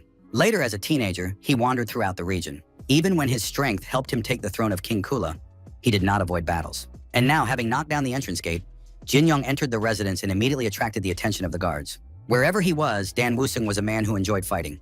Jinyoung walked deep into the courtyard and asked one of the guards where their leader was. The guard was very angry. Some crazy person had just broken into the residence and was now talking nonsense. But the man didn't have time to do anything before his neck was snapped with a single movement of the stranger's hand. The stranger said there was no need to make him repeat himself. The guards were initially taken aback by the stranger's audacity, but then they all rushed to attack the man, who did not understand where he had come and was even less likely to start a fight. A commotion arose in the courtyard, which attracted the attention of the owner of the residence. The man came out onto the balcony and asked what was happening in his courtyard. Seeing the stranger, Jasong asked who he was, while hugging his girlfriend. Jin Yeon replied that his name was Killer and asked the man on the balcony if he was the head of the sect of minor deities. The owner confirmed that it was indeed him, but Jasong himself was unpleasantly surprised. He had never seen the killer enter through the front door before. Jisong noticed the stranger's hands in the mask and saw that his fingers were broken. He immediately remembered a conversation that had taken place a few hours earlier, when he was told that the killer Young-hoo fought with his bare fists. Jisong addressed the stranger, saying that he was probably none other than the young master of the Yona Trade Guild. Yeom Jisong did not say it out loud, but he thought that in this situation, he would not hold back and would take full advantage of the opportunity. Suddenly, the man ordered the guards to seize the stranger. However, the young man was quick and flew high into the air at that very moment. It had been quite some time since he had fought several opponents at once. The last time was on the day he died. Jinyeon grabbed one of the guards by the hair, spun him around, and knocked down a large group of opponents who scattered in different directions. The young man felt great, got into the swing of things, and realized that he hadn't had this much fun in a long time. Although his body was not yet as strong as in his previous life, he was already capable of something. The guards were in shock, terribly frightened. They saw how the stranger, even without weapons, tore their comrades to pieces. Everything around was covered in blood and truly frightening. The men did not understand what kind of monster had gotten past them and destroyed so many of their comrades. Suddenly, someone's sword appeared very close to Jinyeon's face. The young man dodged at the last moment. A shallow scratch remained on his cheek. Jinyeon decided that his opponent had simply decided to show off his weapon. It was Yeom Jasong, who said he was against the use of weapons because they were very expensive. But since such a distinguished guest had come to him, the man was willing to make an exception. He now held a powerful and dangerous crossbow in his hands. Jinyeon was very tense. The guards grabbed him by the legs from all sides and pinned him down. They hoped to hold the enemy in place so that their master could hit him with an arrow. If this continued, Jinyeon could really die here. Yeom Jasong understood that he was facing a very strong opponent, and now he was curious to see how the battle would end. All the guards prepared their crossbows, and it was extremely difficult to dodge. The order was given, "Fire!" and a rain of arrows was released from the balconies of the residence onto the enemy. Jinyeon immediately noticed that this man was not fighting fairly. His own students and subordinates were now under attack. Even in the underworld, such behavior would be repulsive. At that moment, a piercing cry rang out, "Jinyeon, catch!" And from somewhere to the side, a long dagger flew into the young man's hands. Jinyeon cut through all the guards who were holding him by the legs with a single movement, and also deflected all the arrows that were supposed to hit him. Yeom Jasung was amazed at how skillfully the young man had deflected the steel spikes with an ordinary dagger. As soon as the danger had passed, Jinyeon turned to his savior and sincerely thanked him. Sima Jiak was happy to help his friend and felt proud of himself. Jinyeon had no intention of delaying the battle for long and immediately threw his dagger at his main opponent, who was on the third-floor balcony. The man managed to react and turned his head away. However, the sharp blade still scratched his neck. Jinyeon said that he usually did not use weapons, but now it was a special situation. He made an exception because his opponent was out of reach of the fists. Yeom Jasong was terrified. He realized that he was dealing not only with a strong opponent, but also with a crazy one. The man began to yell at his subordinates, telling them not to stand there with their mouths open, but to shoot and kill the stranger. Jinyan had no intention of staying in the courtyard and waiting for another rain of arrows to fall on him. He jumped high into the air and leveled himself with Jisung. The young man said he specialized in fist fighting and prepared his fist to strike. Just as his fist was about to reach its target, the cowardly Jisung put his girlfriend in front of him, hiding behind her body. Jinyan was forced to strike the residence building, and huge chunks of the walls were destroyed. The girl was in shock and fell down, but at the last moment, a stranger caught her. Jin Yeon held the frightened girl and was finally going to get to his main rival. Jisung was clearly frightened, and now he was in no mood for jokes. He didn't understand who he was dealing with. After all, if this was really a young member of the Lee family, he should be an ordinary guy. But Jin Yeon could not be called an ordinary youngster. His fighting style spoke of something completely different. The fighter's fighting style was not at all like that of a novice. The warrior fought like a seasoned veteran. Jin Yeon approached his opponent and asked, "What are you staring at? Do you want to say something?" Jisung realized that his life was at stake and asked to wait because he had saved up a lot of money. Yom Jisung promised to pay generously if his opponent spared him and said he would spare no expense. Jin Yeon responded to this lucrative financial offer with a kick to the head. Then the young man leaned over the body of his defeated opponent and asked why the cult leader was converting human life into money. Jin Yeon raised his fist to strike and said that he did not need money. Jisung could keep it for himself. After that, the young man pinned his opponent's head with one hand. With 2 fingers of his other hand, Jin Yeon delivered the final blows and ended the battle. From his hiding place, Gaeuk could not see what was happening on the upper floor of the residence. It was still early morning when the 3 men returned to the Lee family residence.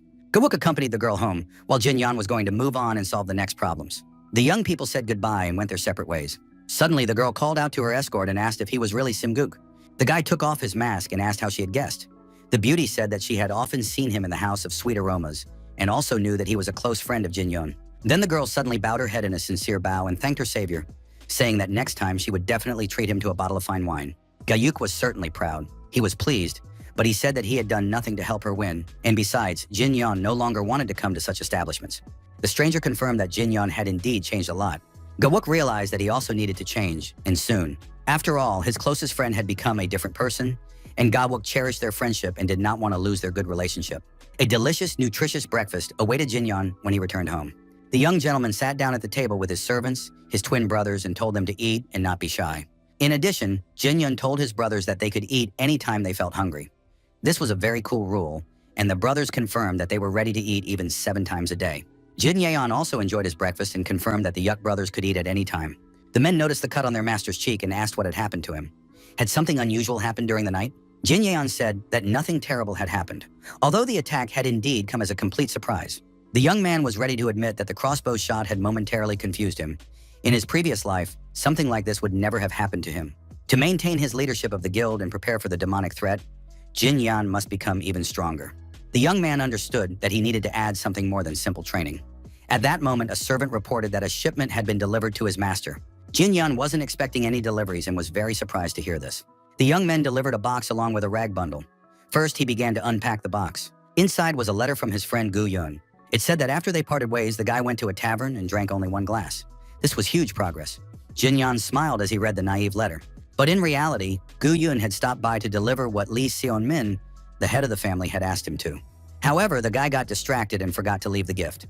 And now Gu Yun had sent this box, ordered by the father for his eldest son. Inside the box were multicolored ginseng roots.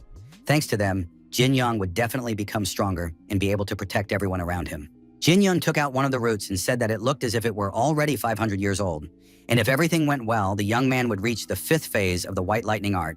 How good it is to have true friends. After that, his gaze fell on a red cloth bundle, which had also been delivered by the servants. Inside was a note from the Tai-Ho Trading Group. It was addressed to Lee Seong-min and contained a gift for his tremendous trust and long friendship. The Tai-Ho Trading Group was one of the richest in the Central Plains. It seemed that Lee Seong-min had sent them a request directly. Jin Yeon did not expect such actions from his father. The young man opened the box and found a vial of azurite essence inside. Azurite essence is the most coveted elixir sought after by all martial artists. Only the true moonflower liqueur and 1,000-year-old snow ginseng can compare to it, and all these plants are very rare. Azurite essence turned out to be a top-class elixir. Jin Yeon opened the bottle and inhaled its aroma. Then he turned to his twin brothers and said he had something important to tell them. The young man gave the brothers 1 root each, which he had received as a gift, and said that he was starting the process of energy circulation. The twins would have to guard his room, not let anyone in, and take the roots after the master left. Myungbo looked at the root with interest and asked what it was. Jin Young had to explain again. It is very good for the body, it is valuable, and under no circumstances should it be lost. Jinbo said that it might be valuable, but the head of the trade guild, the father of the Li family, had already prepared a whole batch of such things for his eldest son. Jin Young was very surprised and once again convinced that having a lot of money could work wonders. 2 hours had passed since Jin Young began the process of circulating energy. The young man sat in his room in the lotus position and was very focused. He felt that the preparations tasted bitter but had no aroma. It was like martial arts, a painful and tasteless process. Gradually, his body became hotter and hotter. If he had started this process a few months ago, his exhausted body would not have been able to withstand the strain. The heat gradually turned into a burning pain that consumed his entire body. As soon as a person tried to suppress this pain, it only intensified. When the pain reached its peak, it became clear that it had been overcome. Finally, the process of energy circulation came to an end. The pain receded, his mind cleared, and the young man felt that he had reached the 5th phase of the art of white lightning. Jin Yan was still dissatisfied with his body because the alcohol he had drunk earlier was still coming out of him. But soon there would be nothing left of it, and the old Jin Yan would be no more. Jin Yan realized that it was time to use the essence. The guy began to absorb the azurite essence and felt his body changing. It was as if someone had placed a clay cup he had just made with his own hands and immediately placed it in a kiln heated to the limit. Under the intense heat, the clay cup could break at any moment, but if it had enough strength to withstand the heat, the effect would be extremely powerful. Jin Yan could literally feel the energy of the azurite essence testing him. Of course, he should have been less greedy, but he endured it anyway in order to feel the new power stored in his body. Jin Yan thought that if he overcame all these unpleasant sensations, he would become even stronger, and it was worth enduring for that. 7 days had passed since the young man began consuming the elixir and roots prepared by his father. Huayan stood behind the closed door of his brother's room. Many hours had passed, and at the beginning of the energy circulation process, there was no news about his brother. The twin brothers came out to meet and greet the chief administrator, Huayun. The man said that the master had given orders not to let anyone, absolutely anyone, into his room, so unfortunately, they could not even let his brother in. At that moment, there was a powerful explosion inside the room, and a bright white light illuminated everything around. This explosion was accompanied by a powerful surge of energy. The twin brothers shielded the chief administrator with their bodies. The door flew open, or rather, was blown apart by the explosion, and deep inside the room, everyone saw the silhouette of a man. It was Jin Yan, but he looked rather sinister. Huayong did not understand why his brother looked that way. The twin bodyguards also looked at their master with surprise. In addition, a terrible smell began to spread from the room. Perhaps it was being cleansed of toxins. All three could no longer hold back and rushed into the room to help Jin Yan up close. Jin Yan was lying face down on the floor. His younger brother was very alarmed and tried to revive him. Gradually, Jin Yan began to get up. The Yuk brothers asked their master if he was all right. Without answering anyone's questions, Jin Yan got to his feet and walked away, saying that it was very hot here and he wanted to take a walk to cool off in complete solitude. Jin Yan left the residence in 2 leaps, and of course, no one was able to follow him. Huayan did not understand how it could be hot on such a cool day. Because the weather was not conducive to heat at all, Jin Yan continued to jump from one building to another. He felt like his body was boiling. Jin Yan had already completely left the town and was now moving over fields and forests. The young man understood that his immature body was not able to fully harmonize with his inner strength. His body was literally rumbling, as if something inside was about to boil over. Jin Yang couldn't control this power, so he just ran wherever his eyes took him. Jin Yang understood that if he stayed in the city, the entire residence and the entire village could be in trouble because of him and burned to the ground. So he kept running. The young man felt that he needed to get as far away as possible. He reached the mountains and stopped at a place where the ground formed a basin. Jin Yan realized that he could not run any further because he could no longer contain his inner energy. Moreover, he had reached the place where King Kulak Dan Wusong had been killed. Jin Yang understood that if he was unable to accept this energy, he had to release it. From the outside, this phenomenon made a terrible impression. People who were far away from the epicenter thought that a cataclysm had occurred. Not understanding what was happening, they thought that lightning was striking the same place over and over again.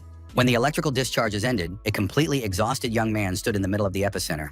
He looked at his body and realized that he had already reached the 7th stage of white lightning energy. The young man understood that he was capable of producing enormous power, but if that was the case, he would soon reach his maximum. After all, the art had 10 stages, and now, judging by his feelings, he was in the 8th phase. After that, it started to rain, and it poured down in sheets. People in the city, dressed in clothes and hiding under umbrellas, looked in surprise at the half-naked guy walking barefoot and almost without clothes. Jin Yan realized that he needed to buy clothes, if only to avoid attracting too much attention from the residents. The young man made his way to the nearest store and completely revamped his wardrobe. Now he looked simply gorgeous. Jin Young put on the outfit and asked the salesperson how much the clothes cost, but the salesperson did not want to accept money from the young gentleman. The salesperson wanted to thank Jin Young in this way. Since the leaders of the Uyang clan and the sect of minor deities had been beaten up, there were fewer hooligans on the streets causing problems for businesses. The salesman confessed to the young man that as a result, he could now bring his children to the store without worrying about their safety. It was a way to thank Jin Yong, but it was raining outside, so the shopkeeper's daughters offered the man an umbrella as a gift. Jin Yong understood that it was necessary not only to be able to give, but also to accept gifts, and he did so with great gratitude. Hiding under a large red umbrella, Jin Yong went on with his business. The young man noticed that the city had indeed become calmer than before, but at the same time, he had never cared what the streets looked like. Now he remembered the words of the shopkeeper and realized that he had done good deeds not only for himself and his family, but also for everyone around him. People were no longer afraid to walk the streets with small children. It was a wonderful step towards universal happiness, and the feeling of gratitude from strangers was very pleasant. Of course, he wanted to experience it again and again. At that moment, in all this idyllic silence, a cry rang out, demanding that everyone disperse along the road. Jin Yeon looked back and saw a group of men running, trying to catch some villain and prevent him from escaping. Jin Yong recognized the fugitive. It was his former friend, Chul Myung-ho. Myung-ho recognized his former friend, so to speak, and stopped next to him, saying that they hadn't seen each other in a long time and that the situation really seemed very funny. Jin Yong noticed his friend's pursuers and said that he was still living a very active life. At that moment, all was quiet and peaceful on the grounds of the Moyeon clan's residence. An imperial meeting was being held inside the Great Hall. The head of the Dongko-myeon clan said he was pleased to welcome the elders of the Imperial Assembly, who had finally gathered after a long time. He noted the excellent work of Mo Yeon-bin, who had organized this meeting on the grounds of his residence. Everyone present had heard about the recent unpleasant incident that had happened to the head of the Uyang clan. Uyang-hu challenged a member of the trade group to a duel and lost in front of everyone. A representative of the Uyang clan had to confirm these rumors in front of the entire assembly. This information was very surprising, as Uyang-hu was one of the most experienced martial arts masters. Moreover, there were rumors that he had caused a disturbance in the guild, created a big commotion, and was then severely punished. All these rumors and speculations made one of the attendees laugh, who couldn't hold back and laughed out loud. The leader of the Imperial Assembly, the strongest martial arts master in the world, the Emperor of the Blade Namgung-woo, laughed uncontrollably, not believing that he could be defeated by any of the merchants. Not everyone present shared his laughter, because one of their acquaintances had actually died, and in any case, it was not funny. Uyang Sen, a representative of the clan, took the floor. He said that Uyang-hu had already been practically expelled from their clan, but now sitting at the meeting and listening to the laughter, Yang Sen came up with an idea to propose to everyone present. He believed that the time had come to show this merchant brat the true power of the Uyang clan. At the same time, Jin Yong was in the city with Mung-ho. One of the men who had been pursuing Myung-ho demanded that they hand over this villain and not get involved in other people's business, lest they suffer themselves. Jin Yong wanted to know who he was talking to and asked his companion about it. He replied that at the moment, they were the most notorious gangsters in the criminal world from the Crimson Reaper Alliance. These villains kept the entire population in fear, and recently they had been trying to take over the city center. Mung-ho said that he had once been involved in the auction business, but after checking the accounting books, he realized that these guys had stolen from him. Jin Yan listened to the story and asked how his former comrades' hands were doing. The guy replied that fortunately, they were almost fine and could be used, although his hands were still sore and trembling. Jin Yong addressed the strangers, saying that they did not look like locals, so he would explain everything to them now. Jin Yong suggested that the bandits find them when Myung-ho's hands were fully recovered, but for now, he suggested they just get lost. These words made the bandits laugh. They thought the stranger was talking nonsense. Most likely, he had been raised by wolves or lived in the forest and did not understand who was in front of him and how he dared to talk to them like that. The bandits wanted to argue, but they sensed a strange energy emanating from the man. Jin Yan continued to stand under the umbrella, not reacting, and this spread an even more oppressive feeling around him. The gangsters realized that this upstart was asking for trouble and apparently wanted to meet his death right now. One of the gangsters stepped forward and said that he would now explain to the stranger who they were, since he thought he was God if he wanted to tell them what to do. But he didn't have time to add anything else, because Jin Yeon touched his head with his finger, and that was enough to send the man flying across the square, only stopping when he crashed into the back of a building. The other gangsters were stunned and didn't know how to react to the situation. Jin Yeon addressed them again, saying that he was very hungry right now, so if they fought, he would most likely kill them all. While he was still feeling kind, Jin Yeon suggested meeting with them another time. The guys were quick to understand and didn't want to get into trouble. They bowed their heads respectfully and said goodbye. Jin Yong hugged his friend and said that he was very hungry and expected his friend to buy him something to eat. Mung-ho added that on the day Jin Yon beat him half to death, he almost died, not because of the beating, but because he had been suffering from hunger for a long time. He needed to eat and get medical treatment. In general, the guys decided that good food is always important, and instead of saying a lot of unnecessary words, it is better to just ask. So it was decided to go to a noodle shop where they cooked the most delicious noodles. Mung-ho happily ate his portion and said that he finally felt alive. But seriously, he was curious about what had really happened to his friend Jin Yon. He used to eat like a bird, very little at a time, but now he was wolfing down food non-stop. People shouldn't change so suddenly.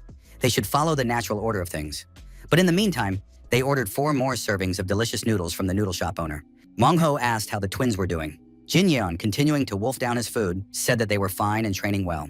Myung-ho suggested that the brothers must have become even stronger, although the cost of food for these guys was probably enormous, because they were not humans, but voracious spirits. Jin Yeon continued eating and said that he was rich, so it wasn't a problem for him. The number of empty plates continued to grow. Myung-ho asked where his friend had learned martial arts. Mangho said that he was very interested to know, because now he had to deal with the Crimson Reaper fighters. And to do that, he needed to learn martial arts in order to survive. The Crimson Reaper was the leader of the gang they had encountered today. This guy had a lot of subordinates, and every time they fought, it looked like a swarm of bees. Mangho imagined that he would hardly come out of the battle with them alive. But then Jin Yeon asked if the guy wanted to learn martial arts from him. Myung-ho said he would be very grateful if that happened.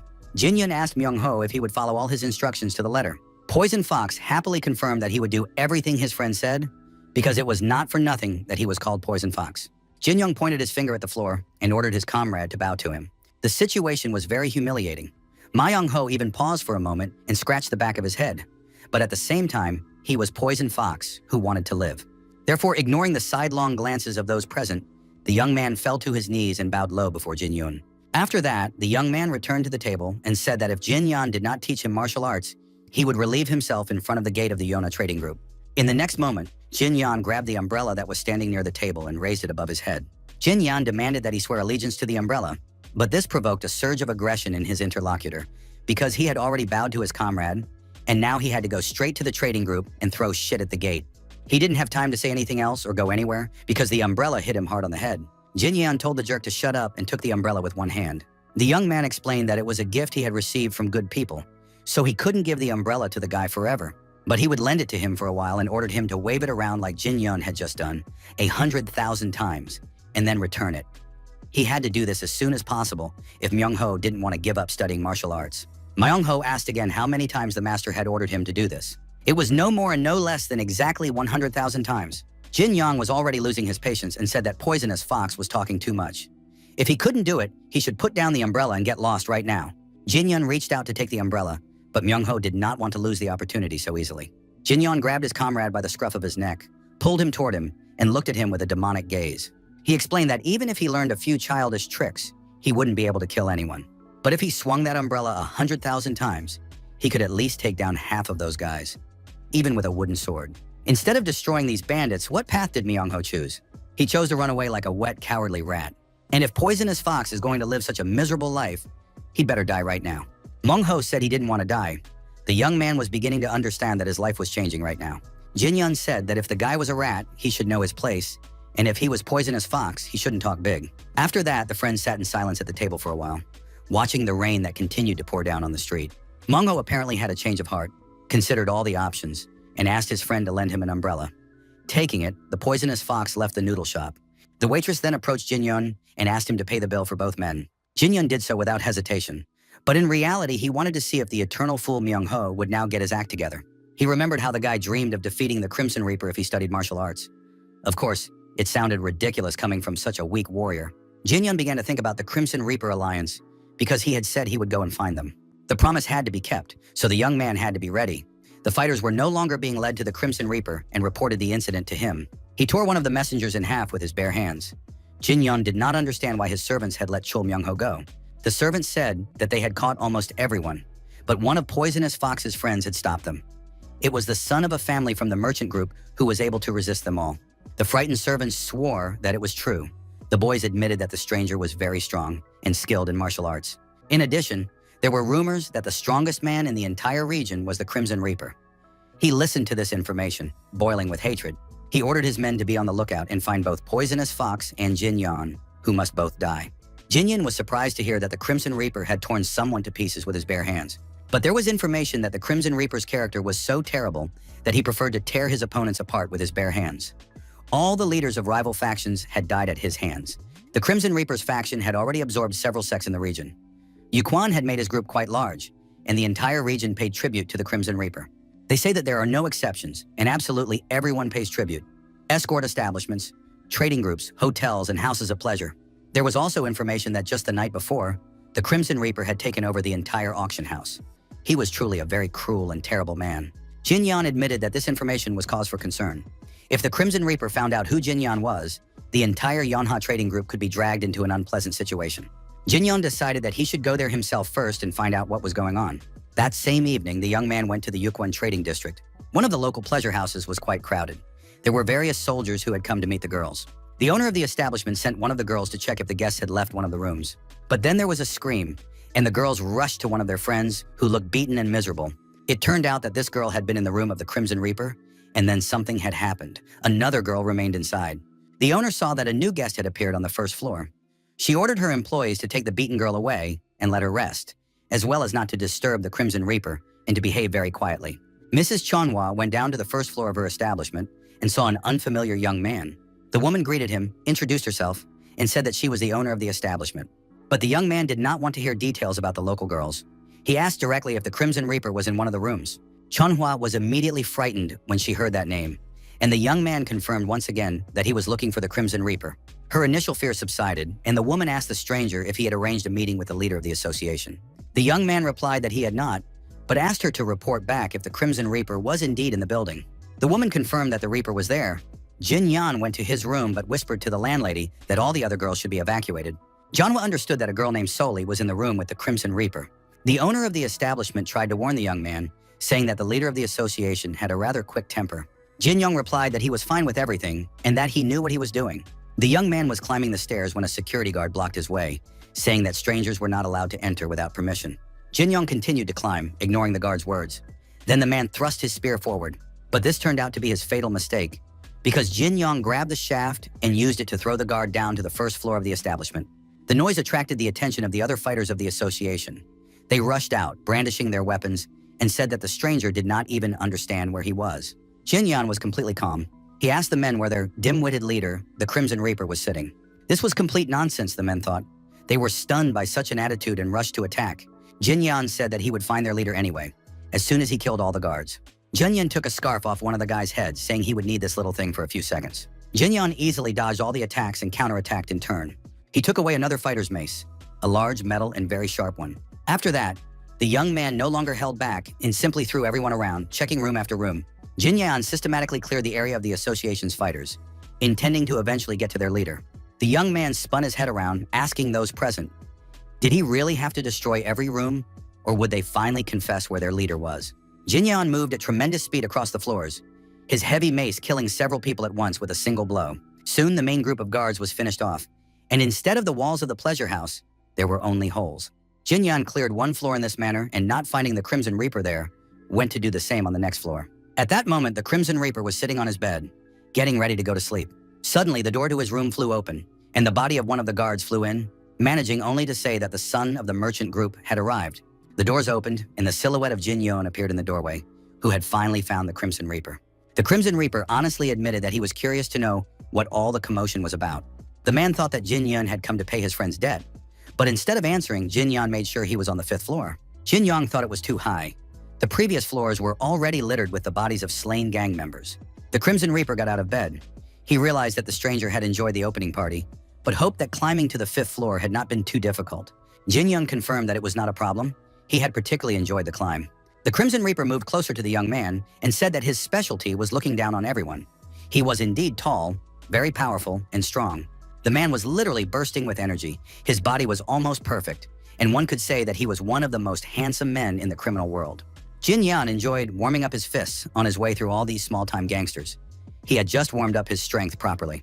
The Crimson Reaper admitted that he couldn't control his strength, so one of the beauties couldn't take it and died. Jin Yan understood that this man was beyond rehabilitation. He no longer tried to restrain himself and only asked his opponent how he preferred to be killed. The Crimson Reaper said that he really liked his opponent's gaze, but that all the people who had tried to kill him had had the same gaze. However, the Crimson Reaper had torn all his previous opponents to pieces with his own hands, and he was going to do the same now. The frightened girls ran out of the house of pleasure, screaming and squealing, scattering in different directions in fear. People asked each other what was happening and said that some madman was destroying the house of pleasure. The man did not have time to comprehend the situation when a strange man with an umbrella in his hands appeared behind him. He said it would be best to leave quickly. The man struck him with the umbrella and uttered a rather strange phrase. 2,874? It was Chul Myung-ho. He took off his mask and announced that he had come here to crush his enemies one by one. Several more people were lying on the ground. Myung-ho knew that when he finally delivered the required number of blows, there would be a long trail of dead and crippled enemies behind him. Myung-ho once again brought the umbrella down on the gangster's head, when suddenly a powerful explosion sounded nearby and caught his attention. Myung-ho raised his head, trying to understand what was happening while he was busy hitting the villains on the head with his umbrella. And at that moment, to the guy's surprise, the Crimson Reaper flew out of the building's window, thrown from the 5th floor by someone. Following him, a man with his hands wrapped in bandages jumped out of the window. One after another, the men landed right in the middle of the street, and the powerful impact caused the asphalt to fly high into the air. The Crimson Reaper, standing in the middle of the destroyed road, said that it was quite amusing, and now looked at his opponent with interest. Fighters from the Crimson Reaper sect lined up nearby, and their leader took a spiked ball, the weapon he intended to use in battle. The man spun the metal ball and approached his opponent, but Jin-Yon managed to dodge before the ball hit him in the back, as the Crimson Reaper had intended. Jin-Yon grabbed the spiked ball by its chain while it was in flight, preventing the weapon from harming him. Without letting go of the ball, the young man began to pull the Crimson Reaper toward him.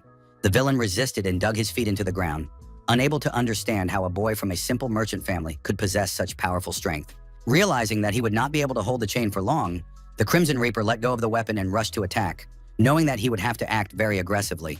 The Crimson Reaper prepared his fist for a strike, realizing that it was almost impossible to block it. Jin-Yon commented on the fight and said that they had already practiced the Meteor Hammer technique and were now starting to practice the Meteor Fist technique. Jin-Young noted that the villain's movements were very clean. It seemed that he had been trained by a true martial arts master, but this was practically useless against an opponent like Jin-Young. After all, it was not for nothing that the young man was the king of fists. Crouching down to avoid his opponent's blow, Jin-Young delivered a powerful punch to the Crimson Reaper's torso. The villain couldn't hold back a cry. The blow was so strong and painful that it made the bandit double over in pain. The Crimson Reaper now understood roughly who he was dealing with. His young opponent had also trained hard in fist techniques. Therefore, it was decided to fight seriously and not hold back. It was a good experience for the fighter. The Crimson Reaper stood up to his full height, approached his opponent, and said he would tear him to pieces. But Jin-Yan simply grabbed the villain by the throat with his hand and began to gradually squeeze his fingers, squeezing the life out of the Crimson Reaper. After that, Jin-Yan, without loosening his grip, lifted his opponent and throwing him in the air, slammed him back onto the ground. The Crimson Reaper, of course, did not die, but he understood that things were bad. He had given it his all, yet he found himself lying on the ground. Jin-Yan towered over the villain and asked how he liked looking up at the young man from below. Jin-Yan pressed his knee into his opponent's throat and, without letting up, said that the Crimson Reaper could at least sometimes treat people like human beings. In that case, Jin-Yan would not have been so angry and he would not have broken out. After that, the young man put his hand on his opponent's face, saying that now he would feel all his anger on his skin. Jin-Yan explained to the Crimson Reaper that he would start immediately with the second phase. A powerful discharge of white lightning shook the villain's body. He felt as if he had stuck his hand in a socket, and the phases gradually increased. The members of the Crimson Reaper sect watched in horror as their leader was killed and wondered if they should intervene. However, something amazing caught their attention. The art of white lightning reached the 10th phase, and a powerful roar lit up the sky. Jin-Yun, having reached his peak, prepared to unleash all this lightning energy on his opponent. From the outside, it looked like pure madness, but the people could only acknowledge the fact. Where the Crimson Reaper had been lying just a moment ago, there was now only a scorched spot in the silhouette of his body. Jin-Yan stood over the pile of his opponent's ashes and considered it a cleansing of the dark world. Jin-Yan couldn't understand what these gangsters thought they were doing, collecting tribute from honest, hard-working people. By what right did this group of idiots treat peaceful citizens this way? Jin-Yan wanted to know why they were squeezing the blood out of the weak, and he asked these questions to the members of the Crimson Reaper sect. Of course, the bandits were speechless. They had not yet recovered from the execution of their leader, which they had just witnessed. Jin-Yan said that if the guys just wanted to show off their strength, they should start with him, and he would do the same thing to them that he did to their leader. The members of the Crimson Reaper sect turned out to be completely stupid. They decided to attack the guy because he was alone, and they could handle him with their whole crowd. Rumors had already begun to spread throughout the city that the Crimson Reaper was dead. Everyone was interested in the name of their savior and liberator. People began to realize that they no longer had to pay tribute. And if the Crimson Reaper was dead, and these bandits would soon be dealt with, then people would not have to pay anything to anyone at all. But soon they thought that, most likely, this young savior would also want to receive tribute from them. However, Munk was in the crowd. He told the people that the young savior was not like that. The young savior was not one of the villains, and besides, he already had plenty of money, so the people had nothing more to worry about. Ma Young-ho remembered that he had to continue waving his umbrella and immersed himself in the process, while the townspeople thought that this guy was just crazy. At that very moment, Jin-Yan was fighting incredibly skillfully, and a sense of justice burned in his heart. Mong-ho remembered how his friend had saved him from the gang's pursuers. And Jin-Yun said that you can behave in completely different ways, You can fight or you can run away like a wet rat. However, it is everyone's personal responsibility to ignite this flame of justice. Everyone wants to become stronger, and best of all, to become so strong that it drives them crazy. You have to make a choice and go towards your goal. Wang-ho decided that he would not be a wet rat because it was not for nothing that he was called the poisonous fox. The young man rushed to wave his umbrella, killing several villains in the process. It was quiet and peaceful at the residence of the Yonha trading group. Huayan tried to find out from his older brother where he had been the day before. Jinyan, his clothes covered in blood and his face smeared with blood, said that he had just gone out for a drink and had only recently returned. Huayan wanted to ask something, but the sight of his bloodied brother confused him. Jinyan reassured him, saying that it wasn't his blood. Huayan realized that the elixirs were apparently very effective. The young man was going to prepare a gift to thank the people who had sent these elixirs. He thought long and hard about what they could offer in return to the Taiho Trading Guild, because their elixir was very valuable. Giving gifts to people who already had everything turned out to be very difficult, so this simple question made the brothers think. Huayan voiced his options, but none of them appealed to Jinyan. The young man wanted to do something that was not only expensive, but also useful, and then he had a brilliant idea. Jinyoung told his brother that it would be a good idea to create a trade alliance. Huayan, although he was a supervisor in the company, did not understand what a trade alliance was. Among those who provided the elixirs were large trading groups, but also small ones, such as the Western Wind Security Agency, which did not have its own security. If an alliance were created, it would be possible to provide protection to all those in need, and that would be sufficient gratitude. Huayan thought this was too ambitious a plan. Jin Yan suggested not starting with something grandiose, but including only the Taiho Trading Group and the West Wind Security Agency for now, because in reality, the Yonha Trading Group had received something that could not be compensated with money. It was necessary to come up with other ways to pay for the help. It was decided to create rules for the participants. It was also necessary to consider and articulate the main goal of this alliance. Jin Yan couldn't forget the conversation with the clothing salesman, who was happy when the streets of the city became calmer. In addition, the young man remembered how he was asked for protection in case he became even stronger. Jin Yan announced that the main goal of his trade alliance would be to protect the lives of merchants. In addition, it was necessary to create a rapid communication system. This was necessary for better communication and to enable problems to be solved immediately. However, if a problem arose with a large trading group, various sects would be called in to take action. This was especially true for those gangs that possessed the dark powers of Jianghu. If this really happened, then Jin Yang would personally come to the defense. Of course, it sounded very strange, but the medicine sent by his father's friends was truly priceless, and it gave the young man enormous power. Jin Young confirmed to his brother that these elixirs had indeed made him stronger. Huayang decided that they would form an alliance. All that remained was to come up with a name for it. Nothing good came to mind, so Jin Yan told his brother that he had to come up with something suitable himself. Huayan replied that he already had much more work to do after his brother returned and took over the management of the trading group. But in fact, this was very good for a merchant, because the more business there was, the better it was for business. At that moment, there was a knock at the door, and the brothers' conversation was interrupted by unexpected news. One of the trading group's guards rushed into the room, shouting that it was all over. The man was out of breath and stood in the doorway, struggling to catch his breath.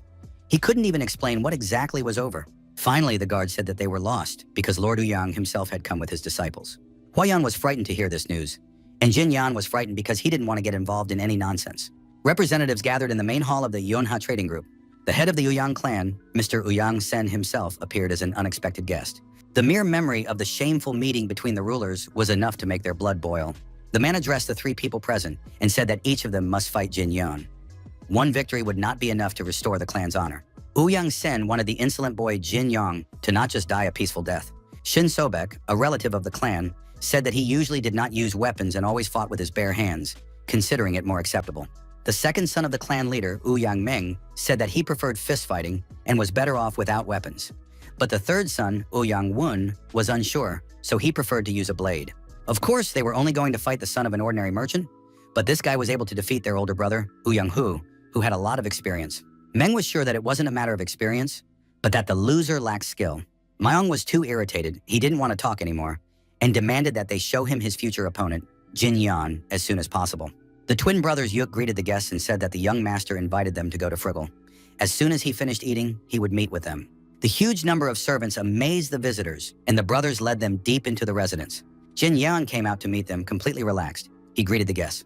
The young man was wrapping his fists, said hello, and remarked that his guests had traveled a long way, asking if they were hungry. The three men folded their hands in a welcoming gesture and introduced themselves. Jin Yang greeted the head of the Ouyang clan and said he was surprised that the head himself had come to visit him. Ouyang Sen apologized for coming without warning, but honestly admitted that he wanted to see Jin Yang's strength for himself. Jin Yong realized that the men had come to him for a duel. He was ready to fight them and offered to choose the format of the duel. Ouyang Sen said that his sons wanted to learn from the young man through this fight, if he would allow it, of course. The rules were very simple.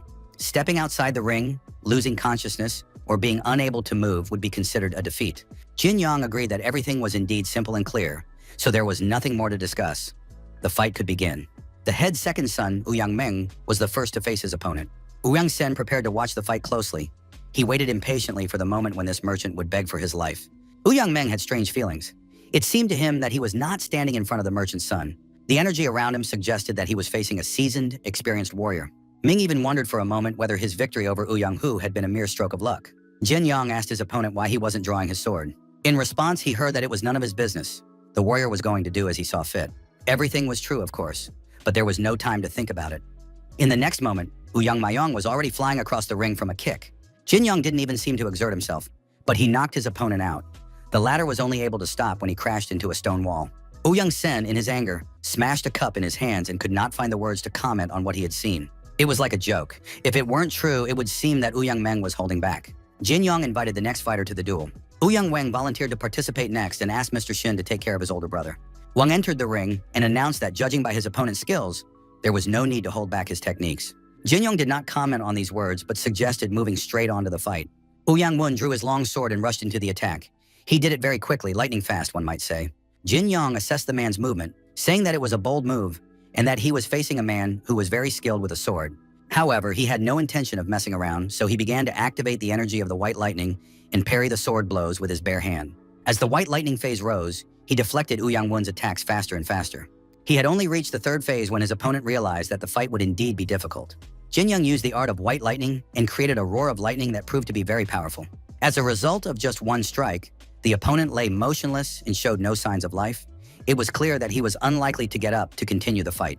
Shin Sobek understood that even the third young master had been easily thrown back by the opponent. Jin Yong was truly an extraordinary merchant's son. Ouyang Meng, still exhausted and sitting on the ground, asked if perhaps it was time to stop and end the sparring. If all three lost, it would cause a huge stir in society. But Shin Sobek did not respond and immediately rushed into the ring without warning. He took his place opposite his opponent, intending to spar differently than his comrades. Shin said that the older young gentleman was an outstanding master, but as a practitioner of palm-striking techniques, he could not miss such an opportunity. Sobek took his stance and hoped that Jin Yan would fight him once. Jin Yan assessed his opponent and thought that at least one of the guys looked like a more or less skilled warrior. The guys rushed at each other and started fighting. They were quite skilled. Both tried to strike while having to dodge counterattacks and plan their next moves. Shin Sobek soon noticed that his opponent was not attacking at all. Was he just going to block the blows? Even if that was the case, Shin Sobek decided to deliver a blow that he believed would be impossible to block. It was a spinning, crushing palm strike, like a wheel. Jin Yan was clearly enjoying this fight. He dodged again, noting that his opponent's movement was not bad, but too sweeping. To prove his point, without moving from his spot, he simply grabbed his opponent's ankle with one hand. Jin Yan squeezed his opponent's leg until a loud cry and scream rang out over the ring. The young man noted that it was indeed a good fight and thanked Mr. Shin. After that, Jin Yong threw his opponent to the ground with all his strength, thus ending the fight. Ouyang Meng was very upset. Now 3 guys had lost, and there was clearly nothing good about that. Jin Yong turned to the head of the Ouyang clan, Ouyang Sen, and said that the fight was over. However, Mr. Ouyang looked extremely dissatisfied, if not boiling with hatred and anger. Ouyang Sen still couldn't believe that the young master from the Merchant Guild had defeated them several times in a row. This was clearly no ordinary person. Even if the Ouyang clan brought in someone else, it would still not be enough. At this rate, not only would the pride of the Rulers Association be trampled on, but everyone around would begin to endlessly mock the Ouyang clan. Such a terrible outcome had to be prevented. Ouyang Sen suggested that Mr. Jin Yon take a walk with him around the city. He said that it was a peaceful city and that the Yonha Merchant Guild probably had many suppliers here. Ouyang Sen decided not to beat around the bush and directly asked the young gentleman to join the Rulers Association. The offer did not apply to the entire Yonha trading group, but only to Jin Yon himself. If he joined, the Rulers Association would protect the Yonha trading group. The Rulers Association was an organization headed by 4 great clans: Donko, Myeong, Shimen, and Namgun. In fact, it was a group of organizations that competed with the Murim Alliance. Ouyang Sen honestly said that the people who had previously been under Ouyang Hu's command were spreading rumors everywhere, and because of this, the reputation of the entire clan was ruined. The Ouyang clan had only recently joined the association, and it was obsessed with saving face. Of course, Jin Yong could not be blamed for spreading rumors, but in order to stop them, Jin Yong must join and help restore the honor of the Ouyang clan. After all, it's not such a huge request. The cunning Ouyang Sen hoped to bring Senior Master Li into the association and make it appear that the young man was personally subordinate to him. Jin Yong asked what the man would do if he refused to join. Ouyang Sen did not understand why he should refuse. After all, the young man had nothing to lose. On the contrary, the son of a great trading guild should be able to calculate profits and losses. Jin Yong didn't understand what he would do in the association. The young man already had enough money, and now he was being offered the position of an ordinary warrior. Jin Yong didn't want to listen to anything else. If Ouyang Sen wasn't going to fight him, the conversation was over. He said that the walk had not been a pleasant one, turned around, and went about his business. He heard Ouyang Sen shout after him, saying that he was giving the young man one last chance. In fact, Sen wanted to say, "Does Mr. Li really want to see with his own eyes how the entire Yonga trading guild is wiped out?" With the power of the Ouyang clan, only one guy could be spared by declaring him an enemy of the entire martial world. Ouyang Sen asked him not to doubt that he had the power to do so. He also asked if the guy was strong enough to stop Sen, and even if he was he sure he was ready to make the Rulers Association his enemy?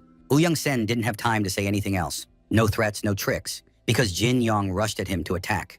The young man grabbed the man by the throat, squeezed his hand, and asked what Ouyang Sen thought about the possibility of being killed right there in the middle of the street, followed by the entire Ouyang clan being wiped off the face of the earth.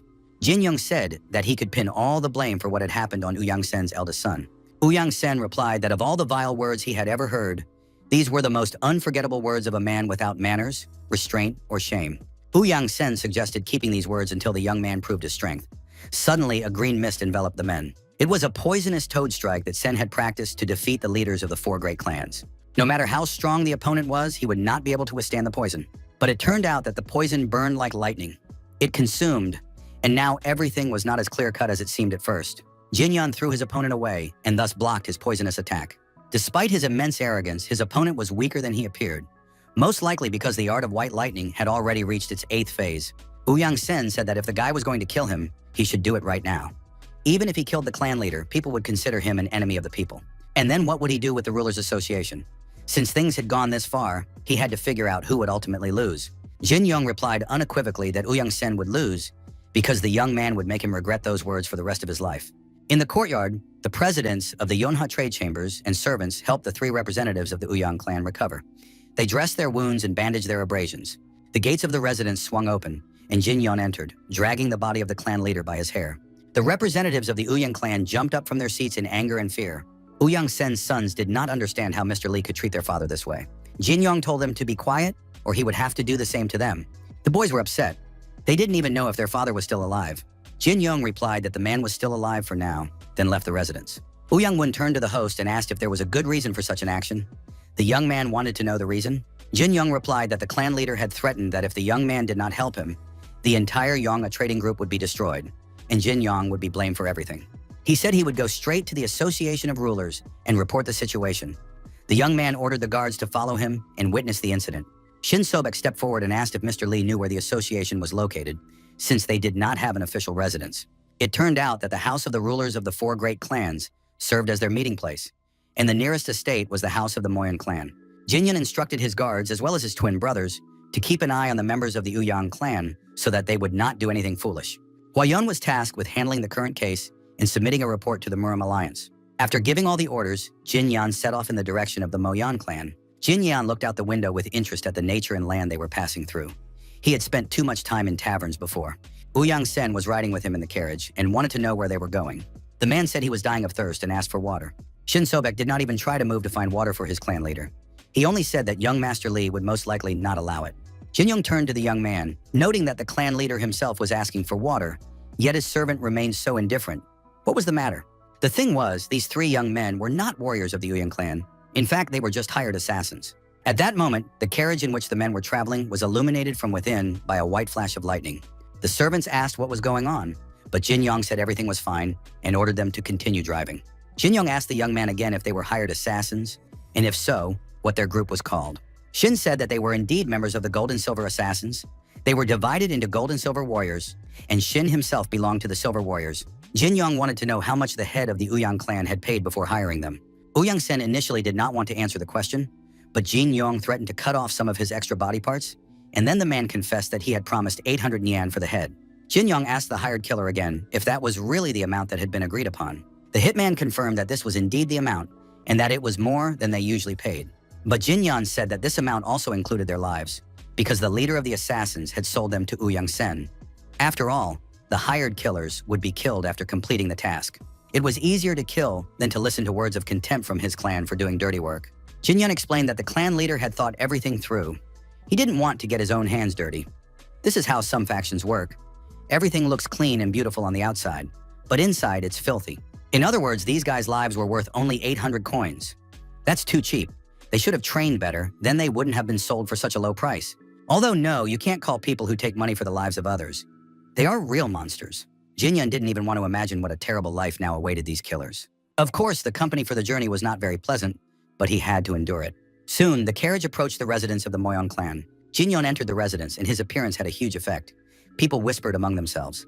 They saw the terrible condition Ouyang Sen was in, didn't understand who was with him, and what had happened. Soon, the owner of the residence appeared and asked the head of the Luo clan what had brought him there. Mo Yun Bin was the head of the Moyon clan and was alarmed by what had happened.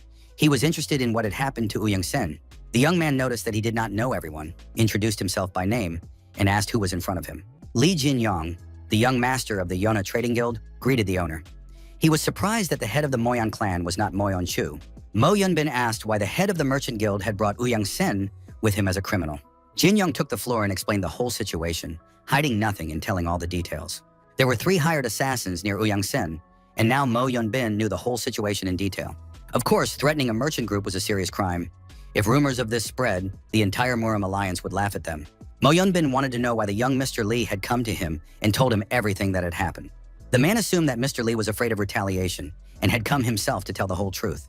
However, Jinyan said that he did it so that rumors would not spread and everyone would go about their business. Mo Yun Bin understood that if someone threatened to exterminate his family and make him a criminal, the man would definitely kill him. However, if that someone was Ouyang Sen, everything would become a little more complicated, and all eyes of the Ouyang clan, as well as the entire alliance, would be on the man. Ouyang Sen no longer held back and said that Mo Ying Bin, who had mocked him, was also to blame for the whole situation. Ouyang Sen couldn't have lost to some kid from the trade group if they hadn't laughed at him during the association meeting. Ouyang Sen admitted that he had made a mistake, but that mistake had been caused by his comrades' mockery. They had started it, and now they had to help him get out of the situation. If Mo Ying Bin helped deal with Mr. Li now, the Ouyang clan would serve him faithfully forever. These words left no choice. Mo Ying Bin was practically disgraced in his own home, so he struck Ouyang Sen with his own hands and ordered his guards to put the hired assassins in prison and provide for them. After that, Mo Yun Bin apologized to the young Mr. Li because his hospitality had been shameful. The man acknowledged that the association should not harbor such parasites, and unfortunately, the Li family had suffered because of them. If young Master Li was not in a hurry, the owner of the residence offered to share a meal together as a sign of reconciliation. Thus, this trip turned out to be very productive and ended with a favorable outcome. Mo Yun Bin watched the eldest son eat and wondered how this merchant's son had managed to defeat the head of the Ouyang clan. It remained a mystery where such a unique person had come from. Mo Yun Bin asked how, in the opinion of the young Master Li, this matter should be resolved. The man said that he would not personally kill Ouyang Sen, but would deal with him fairly. Mo Yun Bin decided to hand Ouyang Sen over to the Murama Alliance. It was better for the Ouyang clan's hatred to fall on them than on the Rulers' Association. The Rulers' Association would suffer damage, but this issue was no more important than honor. The man was confident that the heads of other clans would agree to his proposal. Jin Yong said that he was perfectly fine with this plan, and in turn asked where the former head of the Mo Yon clan, Mo Yon Chu, was now. Mo Yon Bin looked at his interlocutor with a sad and sorrowful gaze. He realized that the young Mr. Li was very poorly informed about the affairs taking place in neighboring lands. It turned out that his father, Mr. Mo Yon Chu, had disappeared over a year ago. It was truly shocking news that the clan chief had disappeared without a trace. Mo Yon Bin said that all members of the main clan had been sent out to search for him, but nothing had been found, and now Mo Yun Bin was living as a disobedient son. Jin Yan thought that it had been exactly a year ago that he had received this body, which meant that not only Dan Wusung had died, but Mo Yon Chu as well. Perhaps something similar had happened to his soul, and he now lived in another body. Jin Yan asked if there were any rumors that Mo Yun Bin's father had encountered a demonic faction shortly before his disappearance. The guy thought for a moment, trying to remember, and then said that the encounter was not with the Underworld faction, but with the demonic faction. But they say that it has been inactive for more than 20 years. If this demonic faction had rebelled, things would not have been so quiet and peaceful. Moreover, it was very strange that they had attacked only Mo Yon Chu. Jin Yeon knew that he had never had any contact with representatives of the demonic faction. They didn't just suddenly appear and ambush him. Jin Yan wondered if Mo Yon Chu would have been able to handle it if several swordsmen had attacked him at once. His son said that the fight would have been quite difficult, but his father would not have died from a few swordsmen. But if those swordsmen had bodies that were impervious to blades, then the outcome could have been completely different. Jin Yan recalled his past life. Some of those he had fought survived even after being struck by the lightning energy of the 9th phase. This meant that their bodies were subject to some kind of demonic power. Even in Jin Yang's body, the energy of the 8th stage was unbearable for ordinary people. And considering Dan Wusong's previous level of power, it was unnatural that the swordsman did not die from his blows. At the very least, they must have possessed bodies that were impervious to blades. If such people joined forces with those who possessed magic, something terrible would happen. The only ones who could oppose them would be those outside the heavens. It was also strange that the son searching for his father could not find any traces of the demonic faction. It was unclear why they were hiding. Perhaps it all comes down to their goals and motives, which they pursue and serve. In his past life, the sword demon was happy that they had finally found the one they were looking for. And what they were looking for then was the Sword King. The sword demon thanked the heavenly demon for his excellent work and ordered him to prepare for the performance. The two demons agreed that it was time to hunt down the Sword King. Jin Yun continued to stay at the Mo Yun clan's residence. The guys got along great and now tried to figure out for themselves what had happened to Mo Yun Chu. Jin Yun also wanted to know about the current situation of the other strongest martial arts masters. Mo Yun Bin said that he had recently met with Emperor Blade, who was in good health. Ouyang Sen had recently accused the young man of mocking him, but to be precise, it was Emperor Clink who had laughed at the situation. The others just exchanged awkward glances because the atmosphere was very tense. Ouyang Sen might have felt out of place at that moment, but Emperor Clink was not the type of person to pay attention to such things. He usually ignored those he did not like. As for the sword god, he had gone into seclusion about a year and a half ago because this man had practically reached heaven, so he could no longer improve, and the imperial sword wanders without a permanent residence, so it is impossible to know its whereabouts. However, it is aware of Mo Yun Chu's disappearance. As for the Sword King, he has half retired and is now teaching students. The King of Fists had a very fierce temper, and even his father found it difficult to control him, but there has been no news from him for a long time. He is probably either wandering the world in search of students or smashing some sects from the underworld to smithereens. Mo Yun Bin said that it was very difficult to befriend such a person. Jin Yun wanted to know what it was about King Fist's character that prevented other people from getting close to him. It was known that King Fist often beat younger disciples of orthodox sects for their arrogance. He also punished senior fighters from the demonic faction if they annoyed him. He also destroyed every representative of unorthodox factions he encountered.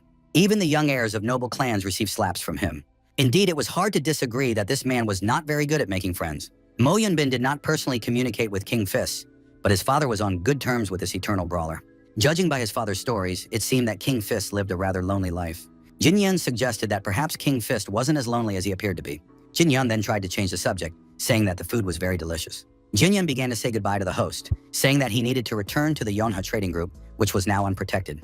Mo Yun Bin suggested that the young man visit the Murim alliance with him, and it really seemed like a good idea. The next day, the Mo Yan clan's estate was preparing for departure. Mo Yun Bin suggested that the young Master Li testify directly to the alliance, and then the case could be steered in the right direction. The Mo Yun clan delegation was just returning from a nearby assignment, so it would be convenient to go to the Murim alliance together. Mo Yun Bin introduced an alliance member named Bayek Han-gyong. He was a guy with his head bandaged. As for Ouyang Sen, the Moyan clan was going to personally escort him. They would follow behind and arrive a little later. Jin Yan asked the Mo Yan clan to look after the Yonha Trading Guild in his absence. Mo Yun Bin said there was no need to worry about this because his clan's fighters should have already arrived to protect the trade group. Jin Yan thanked the clan leader and said he would never forget his kindness and concern. Jin Yan also thought that the hired assassins who had come to settle scores with him belonged to an organization called the Gold-Silver Assassins. Jin Yan wanted the Rulers Association to investigate the matter, and if they found the headquarters, the young man wanted to join them. In conclusion, Jin Yan said that he had arrived the day before at the Moyan clan, a clan ready for open confrontation. But the head of the Moyan clan, Bin, showed rare wisdom, and now the young man was leaving with a light heart. Mo Yun Bin thanked him for his kind words. After that, Jin Yun and Han Gyong left, using special techniques for fast movement. Mo Yun Bin, left alone, thought about how the senior young master of the trade association had come alone, ready for battle. Li Jin Yun was truly an interesting person. 4 days passed, and the travelers finally reached their destination. Han Gyong noted that the young Master Li was as silent as he was. After several days of travel, they had exchanged only a few phrases. These were words like, "Let's go," "Let's rest a little," and "Come on." But then Han Gyong's thoughts were interrupted by an unpleasant incident. A passerby bumped into him with his elbow. The stranger apologized. His face had a long scar across his cheek. Judging by the scar, the stranger was Wulin. He was one of the most wanted criminals by the Murim Alliance. He had to be either killed or captured. Wulin belonged to one of the unorthodox clans and was very dangerous. Han Gyong rushed to attack. However, the criminal noticed that he was being pursued. Wulin pushed people aside in the square and ran away. Han Gyong noticed that the criminal was running away with a lot of noise, not afraid of attracting unwanted attention to himself. Recently, many exiles had been dissatisfied with the actions of the Murim Alliance, so they began to hunt down and kill its members. But it was incredibly brazen for one of the bandits to walk down the street without a mask. Of course, it was strange. However, it turned out to be a banal trap set for Han Gyung. Judging by the missing hands, these were bandits who had lost to the leader. Then several hands flew off and were thrown away. It was surprising that these fighters survived. Han Gyung was surprised that his rivals wasted their lives on such a disgraceful spectacle and used wanted criminals as bait. The gangsters said that cutting off hands was the master's hobby, and their job was to send him the severed heads of alliance members. But then Jin Yan approached the group of bandits and said that they had a fun hobby. The men turned around, not expecting to see anyone behind them. Han Gyung did not understand how the young Master Lee had managed to catch up with him. Jin Yan smiled and told the bandits that he was a man whose hobby was beating up people like them. At the residence of the Yonha trading group, everyone was on pins and needles when they heard that Lee Jin Yun had gone to the Murim Alliance in person. The man did not understand why he had gone, why there, and why now, and he demanded that they let him go and leave him alone. Hua Young explained that his brother had gone to the Alliance in person to testify in the Uyang clan case. Security guards had arrived in his place at the request of the Moyong clan. Young Ho was very upset that his friend had left, even though he had made him a promise. The essence of the promise was, of course, very shameful. Myung-ho did not want to talk about the fact that he had already made 100,000 strokes with an umbrella. But Myung-ho had promised to pile a bunch in front of the gate if Jin Yeon didn't tell him about the next stage. Myung-ho sat down under the fence, preparing to do this dirty work. But then he thought that it might be better to catch up with Jin Yeon and discuss the next steps with him. The guy jumped up, pulled up his pants, and realized that he would now have to run to the Murim Alliance. Myung-ho didn't forget to grab his umbrella so that his friend wouldn't think he was a fool who could be easily manipulated. After all, he was not just anyone, but a real poisonous leaf. And now he too would invade the Murim Alliance. Myung-ho rushed off, continuing to wave his umbrella and count the next blows. The bandits looked back. They didn't believe that this young guy could cause them any discomfort, and they just wanted to laugh in his face, because he was not a warrior, but an ordinary puppy. Woo-lin said he wouldn't even waste his time on the stranger, despite being attracted by his appearance. Jin Yeon began to provoke the man, saying that he was probably going to the toilet and couldn't spare any time for a fight. Jin Yeon asked Han Gyun if he could kill the wanted criminal. In response, he was told that since Woo-lin was officially on the Alliance's list of enemies, it was permissible to do so on the spot. Han Young watched as his companion, with whom he had spent the last few days on the road, wrapped bandages around his hands instead of resting. In addition, this young man, who was always serious and taciturn, smiled for the first time as he tightened the bandages on his hands. The bandits did not wait for the young man to finish, because they were dishonorable bandits, and the three of them rushed into the attack. They threw their swords at their opponent, saying that it was still unknown who would kill whom. Jin Yan caught all three blades thrown at him with his bare hands. After that, the young man said that he would simply return all these blades to their owners. Woo-lin guessed that the young man had deliberately missed him. When throwing the blade, Jin Yong did not want to kill the bandit right away. He was curious to know what crimes Woo-lin had committed to end up on the wanted list. Woo-lin did not want to be frank, saying that men do not ask such questions. After that, he said that he had trained one part of his body that his opponent could not use against him. Woo-lin suggested that his opponent fight him with all his might, and activating some demonic power in his palm, rushed into the attack. Jin Young responded that he would simply tear off his opponent's hand if he intended to use it. Everything happened much faster than even Jin Young himself had expected. A few seconds later, Woo-lin was sitting in the middle of the street, crying. The man said he would surrender and go to the Murim Alliance himself to accept punishment, but asked not to have his arms torn off. Jin Yan wanted to know why the gangster was giving up so quickly. Woo-lin replied that in this case, his case would be closed very quickly, because the man had information about the whereabouts of other wanted gangsters. Jin Yan hit him several times, but the criminal did not understand why the guy was bothering with him, because it was much more useful to keep him alive. Jin Yan said that he did not belong to the Murim Alliance, and that he had no need for Woo-lin to surrender. In the end, after a few seconds, all the gangsters were lying dead. Jin Yan later thought that maybe he really should have taken the wanted man to the Alliance. Han Young, who had been watching the battle from the sidelines, said that it would be better for him to die and not to worry about it. After that, the men decided it was time to eat, because they were starving. The guys made it to the nearest restaurant, and finally they could relax a little and fill their stomachs with food. Han Kyung was completely delighted with the young Master Lee. After watching his recent fight, all of the man's doubts were dispelled. To be honest, he had heard that the heir to the merchant guild had defeated the head of the Uyang clan, but it was hard to believe, especially considering that Jin Yeon's name was completely unknown. However now, having seen the fight, the man believed that he was indeed in the presence of a highly skilled fighter. Han Kyung promised that he would confirm the young man's strength and that there was no need to worry about witnesses. Han Kyung decided that the time was right and offered Jin Yeon to join the alliance. The alliance pays little, and the work is hard, but the only thing that matters there is strength. According to the leader, the individual abilities of each warrior are valued more than their background. With his talent, Jin Yeon could achieve a lot in the alliance. In addition, the guy has connections with the Imperial Assembly. In reality, the Murim Alliance is completely different. Of course, the Imperial Assembly pays more, and the work there is easier. But it is an organization built entirely on the influence of clans, and outsiders have no chance of success. The great clans promote their own people, and the rest are just mercenaries chasing high pay. In a real battle, they scatter like autumn leaves, which is why Han Kyung offered a convenient collaboration. Jin Yan was sure that not everyone in the Imperial Assembly was like that.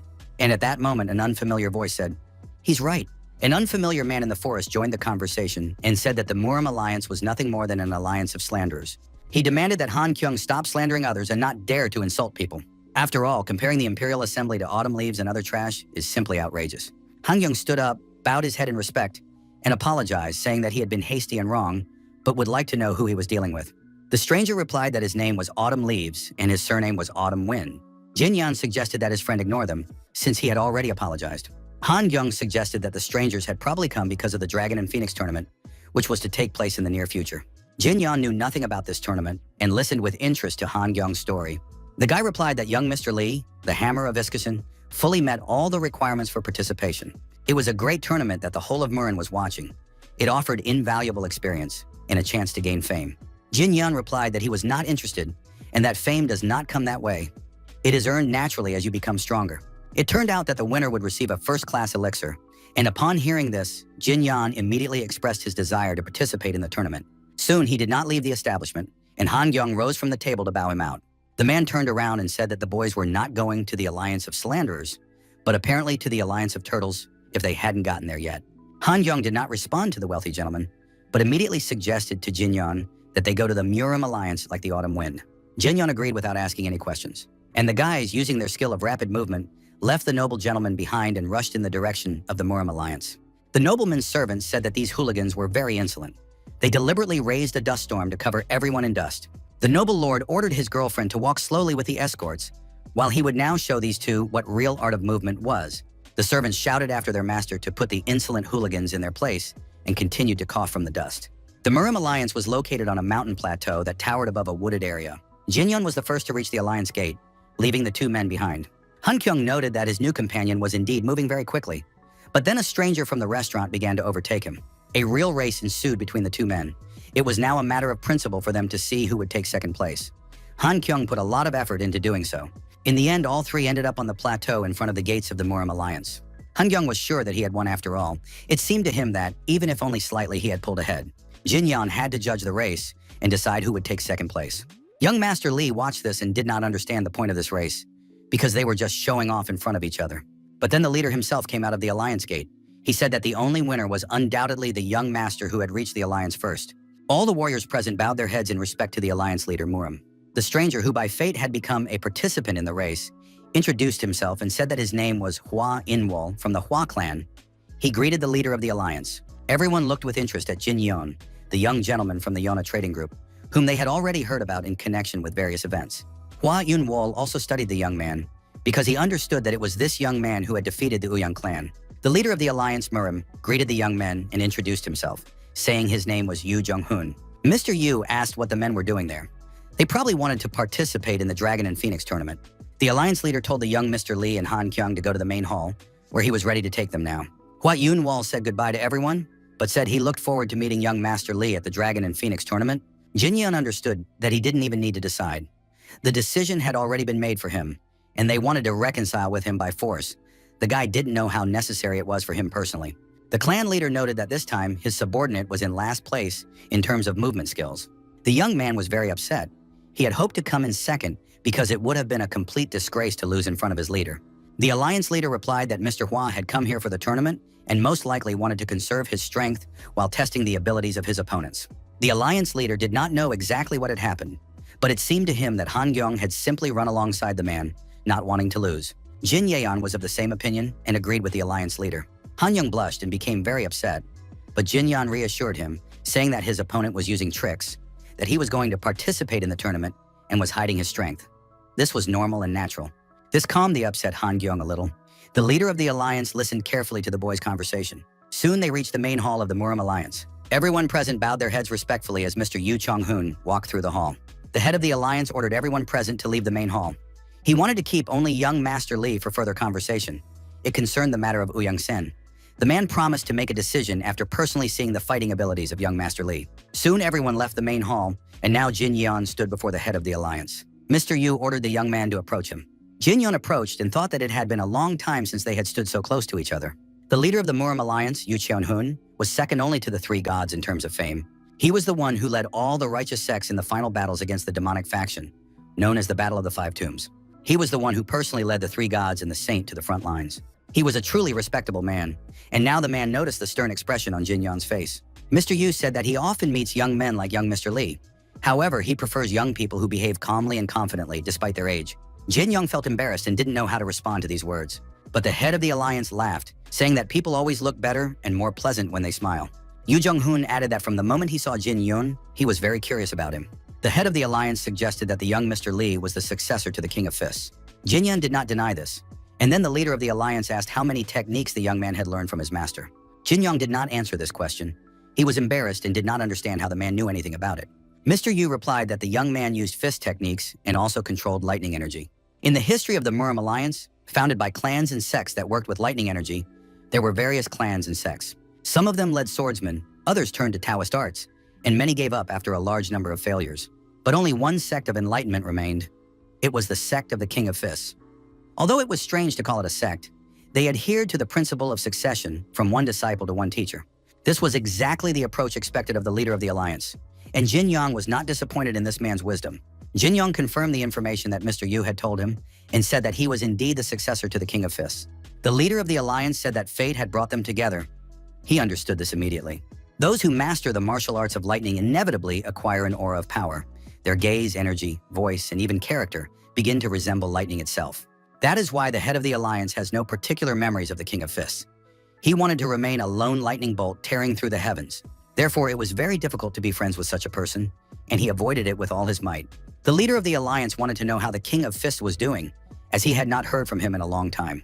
The young man replied that the King of Fists was like the former leader of the Moyen clan, with whom there was also no contact. He very rarely sent any news. The alliance leader confirmed that contact with both of them had been lost. They had become true recluses and avoided communication. Mr. Yu said he would make sure this news reached the three gods and one saint. If Murima's martial arts masters began to disappear one by one, this meant that the demonic faction had begun to stir again, and therefore it was necessary to become even stronger. After all, if another battle took place, the demonic faction could win, and then the situation would be completely different. Han Gyung volunteered to show the guest to the room that had been set aside for him outside the Murim alliance. But when the guys went inside, they saw that someone was already there. Myung Ho, who had been up all night, was trying to get there. This place is huge and luxurious, he thought. I've already checked it out and want to show that I'm a man of my word. Poisonous Fox had already practiced all the necessary moves, crossed mountains, and sailed on ships. Jin Yun asked if there was a good place to train nearby. Han Yun replied that he knew a very convenient spot. The next day, early in the morning, the company reached the mountain plateau in front of the waterfalls. It was truly wonderful and beautiful. This secluded spot was ideal for training. Alliance members often used it, as it was quite spacious. Jin Yun thanked his escort for bringing them to such a convenient location. The men said goodbye, planning to meet later. Mongho introduced himself at the end, saying that his name was Poisonous Fox, and that soon this name would be known throughout the alliance. When the friends were left alone, Myung-ho did not understand why Jin Yeon was going to train, since he was already quite strong. And last time, he even knew how to throw lightning. Jin Yeon said that he couldn't rely solely on the art of white lightning. His inner energy had deepened, so he was going to practice the divine art of the ghost flower as well. Myung-ho understood practically nothing of what he had just heard from his friend, but Jin Yeon said not to pay attention and to forget about it, because Myung-ho wouldn't be able to understand anyway. After that, Jin Yeon jumped in one leap to the middle of the river, where there was a stone ledge. Myung-ho felt that his friend was looking down on him, and he didn't like it at all. Jin Young said he would explain only once, so he should listen very carefully. The art of the white lightning, which Jin Young possessed, focused on powerful attacking techniques, but one attack was not enough to defeat true martial arts masters. One must also be able to counterattack and exploit the weaknesses of one's opponents. In addition, you need to be very good at redirecting the attacker's moves. The divine art of the Phantom Flower is a martial art. It specializes in the principle of turning an opponent's technique against them and requires a high level of professionalism. The highest secret of the divine art of the Ghost Flower lay in its technique. This technique allowed her to move distant objects without touching them with her hands, as well as to deflect the trajectory of an opponent's weapon. With its help, it was possible to snatch weapons right out of an opponent's hands. In short, for any close combat fighter, such as the boys, it was an extremely important art. It was not just important, but absolutely necessary in order to reach a high level and withstand serious battles. Ma Young-ho assumed that it was some kind of thieving trick. Jin Yen was very surprised to hear this, but he realized that it was not even worth trying to explain this technique to his friend. Jinyan hoped that Poison Fox would at least begin to understand something, and it seemed that the 100,000 blows with the umbrella had not been in vain. But Myung-ho rolled up the sleeve of his kimono, showed his friend his powerful biceps, and said that he felt absolutely nothing. Only his arms had become thicker, but this did not add to his confidence in his strength and fighting abilities. Myung-ho was dissatisfied that his comrade had not warned him from the very beginning that it would not be easy. Jinyan knew that he had given his former friend a huge opportunity because he saw potential in him. But not every fighter has the strength to take advantage of such an opportunity. Jinyan decided to make the task more difficult. He handed the umbrella to Poisonous Fox and gave him a new target. Jinyoung said that of all the countless downward strikes the guy had performed, only one had any value. Jinyan appeared in front of his friend, and now the guys were standing face to face. He explained that if the young man ever wanted to block, parry, or deflect an enemy's attack, he would have to find and use the most effective of all those 100,000 trajectories. If the young man could not find the right option, he would die. And the most effective strike is the only one out of all of them that is truly effective. The young man needs to replay all the movements he has made in his head. It should be just one precise slashing blow, as well as the fastest and sharpest thrust among those he will still deliver. During training, every warrior must extract useful techniques, then refine them, hone them, connect them, and rebuild them, forming a complete sequence. And when Manhwa has mastered all of this, he will have achieved what is commonly referred to as the basic form. After that, the martial arts masters of each sect study, modify and refine these basic sequences through endless repetition until they achieve perfection, which is called the art of the sword. But even then, mastering the art of the sword is not the ultimate goal. Applying this art in real combat is a completely different matter. A warrior must gain real experience to develop combat instincts and watch his tongue. Otherwise, he will die before he has a chance to acquire them. Mwenko said that now he understood everything. He finally understood why martial arts masters during training, after all, they are all completely insane damn psychopaths, and there is no one in the whole neighborhood crazier than Jin Yang. Jin Yang told his friend not to worry, because he wasn't going to teach him complicated sword techniques. Manhwa didn't understand why not. It wouldn't prevent him from becoming stronger. There were many fighters around who had trained harder in the great techniques before, and they had become stronger than Myung-ho could ever be. Jin Yan believed that joining a famous sect, learning its renowned sword techniques, and training under a great master were not the most important things. Myung-ho listened carefully to his friend's lecture and realized that he was completely confused. Jin Yan said that the most important thing in becoming a warrior was something much deeper. It all depended on one thing: when you live your life more seriously than you thought before and really want to live it. At that moment, the head of the alliance appeared on the hill and watched the guys. He saw Jin Yan explaining the philosophy of a warrior to his friend. Han Gyung noticed the head of the alliance and began to apologize to him. He did not know that the gentleman was going to train here today, so he brought these two guests. The head of the alliance said that everything was fine. He was not going to conduct training, but on the contrary, he was greatly enjoying the show he was watching. Jin Yan did not notice the arrival of the observers and continued his explanation. In any case, when it comes to the greatest sword techniques, 9 out of 10 fighters would name the 9 strikes of Dako as the best techniques. Manhwa said he had heard this name since childhood, but Jin Yun continued his story and said that there was another sword art that surpassed even this one. It was the art of Jin Sohan, a man known for his obsession with swords. Few people had ever heard of him. Jin Yan said that this man did not belong to any sect, and if Myung-ho really wanted to understand the power of combat, he would first need to study his history. Jin Sohan grew up among wandering artists and studied sword dancing from childhood. Sword dancing is a dance in which swords are used to cut people's clothes off. Jin Sohan danced with the older women who raised him. One can only imagine what thoughts were going through this guy's head. He was a young man who practiced sword dancing for more than 10 years, just so he wouldn't hurt those who took him in. He was a complete orphan in this world. A man who trained with a sword solely so as not to hurt anyone.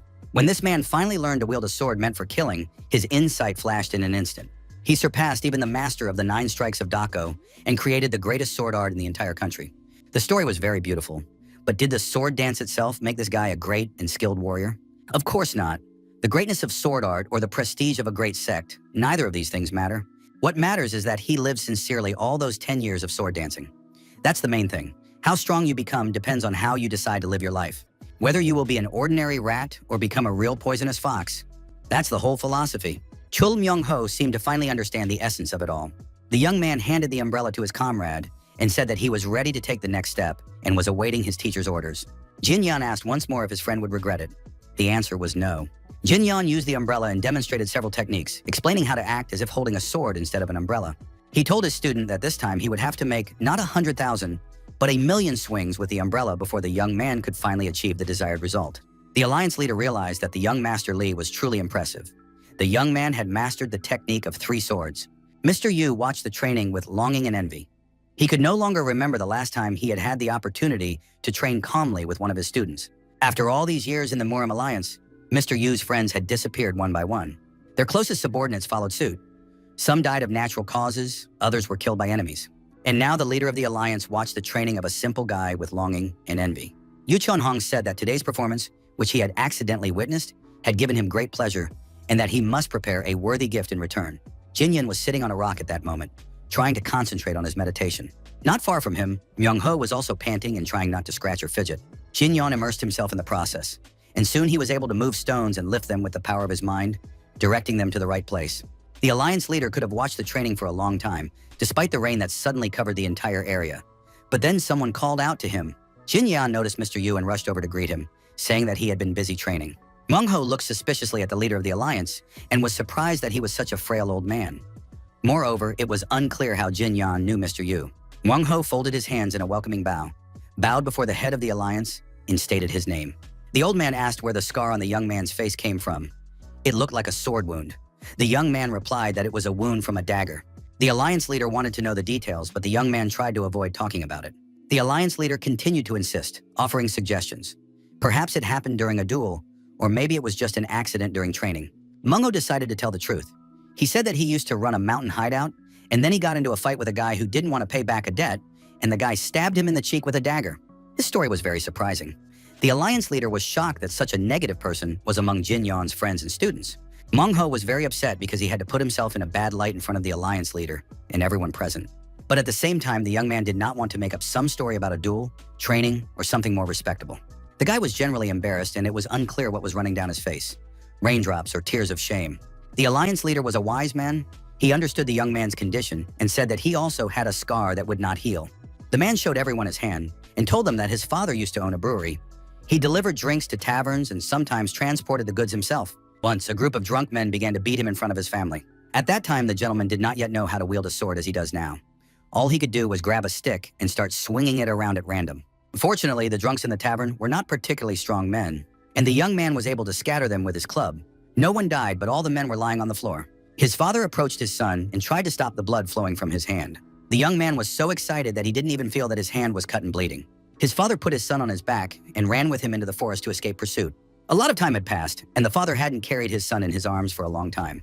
The boy noticed that his father's sleeve was torn. In addition, his father's sleeve was soaked with sweat. As they ran through the forest, the boy's hand kept touching the rough, sweat-soaked fabric, and the wound became more and more irritated. Perhaps that was why the scar never disappeared. It was saturated with his father's blood and sweat. Every warrior who joins Jianghu brings their own story with them, and it is not always perfect and pleasant. The alliance leader asked if this worn umbrella was Myung-ho's weapon. The young man admitted that he had borrowed the umbrella from his teacher, Jin Yan. Mr. Yu handed the guy his umbrella and said he was asking permission to borrow his personal umbrella. Myung-ho accepted the gift with respect and trepidation. The alliance leader's umbrella seemed terribly heavy to him. It was a black iron umbrella, a gift from the Moyong clan to the Muram Alliance.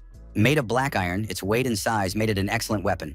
The young man could swing it many times and the umbrella would never break. Myung-ho accepted the gift, thanked the alliance leader, and said that he had never even dreamed of receiving something like this, and that it was a great honor for him. In response, the alliance leader told the young man to choose a life in which he would not have to be ashamed. Muenyo promised that he would definitely do so.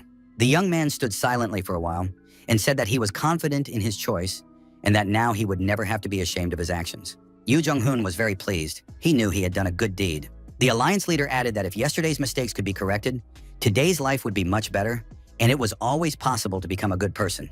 There was no need to blame oneself for the past. Myung-ho was very moved by this situation. He thanked the head of the alliance and promised to become a worthy person. Mr. Yum then said that he understood that it was very tiring for young people to spend a long time talking to an old man, so he was leaving them. The head of the alliance turned to Jin Yon and said that he was looking forward to meeting him at the Dragon and Phoenix tournament.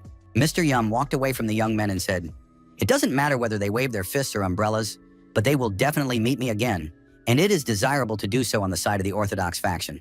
Both young men were very pensive when the alliance leader left them. After that, Jin Yan suggested that his friend go to lunch, but Myung-ho refused and said that he would train a little longer and then join him. Myung-ho couldn't contain his excitement and emotions because the alliance leader himself had entrusted him with a weapon. Now the young man had to prove to everyone around him, including himself, that he was worthy of this weapon. From the outside, it was unclear whether he was crying or laughing. Several days passed and the eve of the Dragon and Phoenix tournament arrived. Jin Yun stood on the balcony and watched. The herald stood in the ring and announced that since the beginning of the Dragon and Phoenix tournament, a large number of people had already gathered to participate. Due to the large number of applicants, a festival was held on the eve of the tournament where anyone could challenge anyone they had long dreamed of fighting. But that wasn't even the most important thing. If a warrior realized tonight that he was not yet ready, he would not even dare to show up at the tournament the next day. After all, no one needs random weaklings who will drag the competition out until sunset. Jin Yun heard about the festival on the eve of the main tournament for the first time. It sounded quite amusing. At that moment, Myung-ho was in the crowd among the spectators. One of the guys turned to him and said that the young man had already told everyone about his weapon and could now demonstrate his umbrella skills. Jin Yun heard his friends start to distract them and say that the guys had started it and were coming at him with their weapons. But the unfamiliar warriors did not calm down. They continued to laugh and whisper about the umbrella weapon, confident that nothing could be achieved with an umbrella. Myung-ho now stood in the center of the circle, confused. Did the Murim Alliance really forbid the use of umbrellas as weapons? Jin Yun understood that his friend's character had not changed. Meanwhile, Myung-ho began to tell everyone that they had no idea where he had gotten this umbrella. Myung-ho waved his umbrella and said he was ready to satisfy everyone's curiosity. The young man raised his hand with a black iron umbrella and said that he was Chul Myung-ho, the one who had swung a sword 100,000 times and had recently learned how to slash and stab. The spectators watched him and thought he was crazy. He was talking about training for children, but perhaps it would be better to leave him alone. He would grow up in time. But then a warrior approached and said that he was interested in the three-ball technique and wanted to know who was teaching the boy this technique. The stranger said that the teacher was probably a fool, because he had only taught the boy what all street gangsters knew. The man continued to provoke Myung-ho, adding that he had no intention of interfering, but simply could not stand by and watch such a fool disgrace the Dragon and Phoenix tournament. Myung-ho said that he didn't give a damn about this tournament, but he would never turn down a good fight. The stranger accepted the challenge, and soon an unusual fight was about to take place. Jin Yeon watched the situation with concern. Now Myung-ho stood in the ring with an umbrella in his hands against an unknown warrior. It was announced that whoever struck first would be considered the winner. Myung-ho swung his umbrella and jumped up. His opponent had time to think that the young man was moving very fast, while the umbrella appeared right next to his face. However, his opponent managed to dodge the blow, and now Myung-ho was practically lying on the floor with his umbrella. Myung-ho thought that the umbrella was shorter than usual, which is why he couldn't reach his target. The opponent began to laugh, because the guy with the umbrella couldn't even handle his own weapon. At that moment, a real circus began, and all the spectators watched in amazement, not understanding where they had ended up. Myung-ho grabbed his umbrella and ran away. It was a very strange sight of a fight. His opponent noticed his retreating adversary and was completely confused, not knowing what to do next. According to the rules, no one could be declared the winner, because no blows had been struck. Therefore, Myung's opponent was forced to chase after him. Soon the duel became simply comical, because the guys did nothing but run around in circles after each other. The guys ran in circles until the stranger was able to trip Myung-ho with his spear, and Myung-ho fell to the ground. The warrior immediately rushed to attack his small opponent, who was going to run around the tiny stage forever. The man approached, saying that his opponent was running around like a funny little rat, but now he would get up, and finally they could show how real men fight. Myung-ho replied that his opponent had first knocked him down with a dirty sweep and now demanded that he get up. This is some kind of twisted joke, thought the young man. How can I even compete with this? Situation was becoming increasingly comical and absurd. But then the stranger rushed into the attack again with his spear, preparing to deliver the winning blow. Munch grabbed the spear shaft, preventing the blow, and immediately counterattacked with his opponent's spear. Unfortunately, the distance was too great, and Munch was also unable to strike. The enemy laughed, saying that Myung-ho had recently boasted about his horizontal strike, but now he was showing such clumsy technique. It was clear to everyone that his lunges would be just as clumsy, but it was unclear how the guy with the umbrella was going to continue fighting. The stranger said nothing more.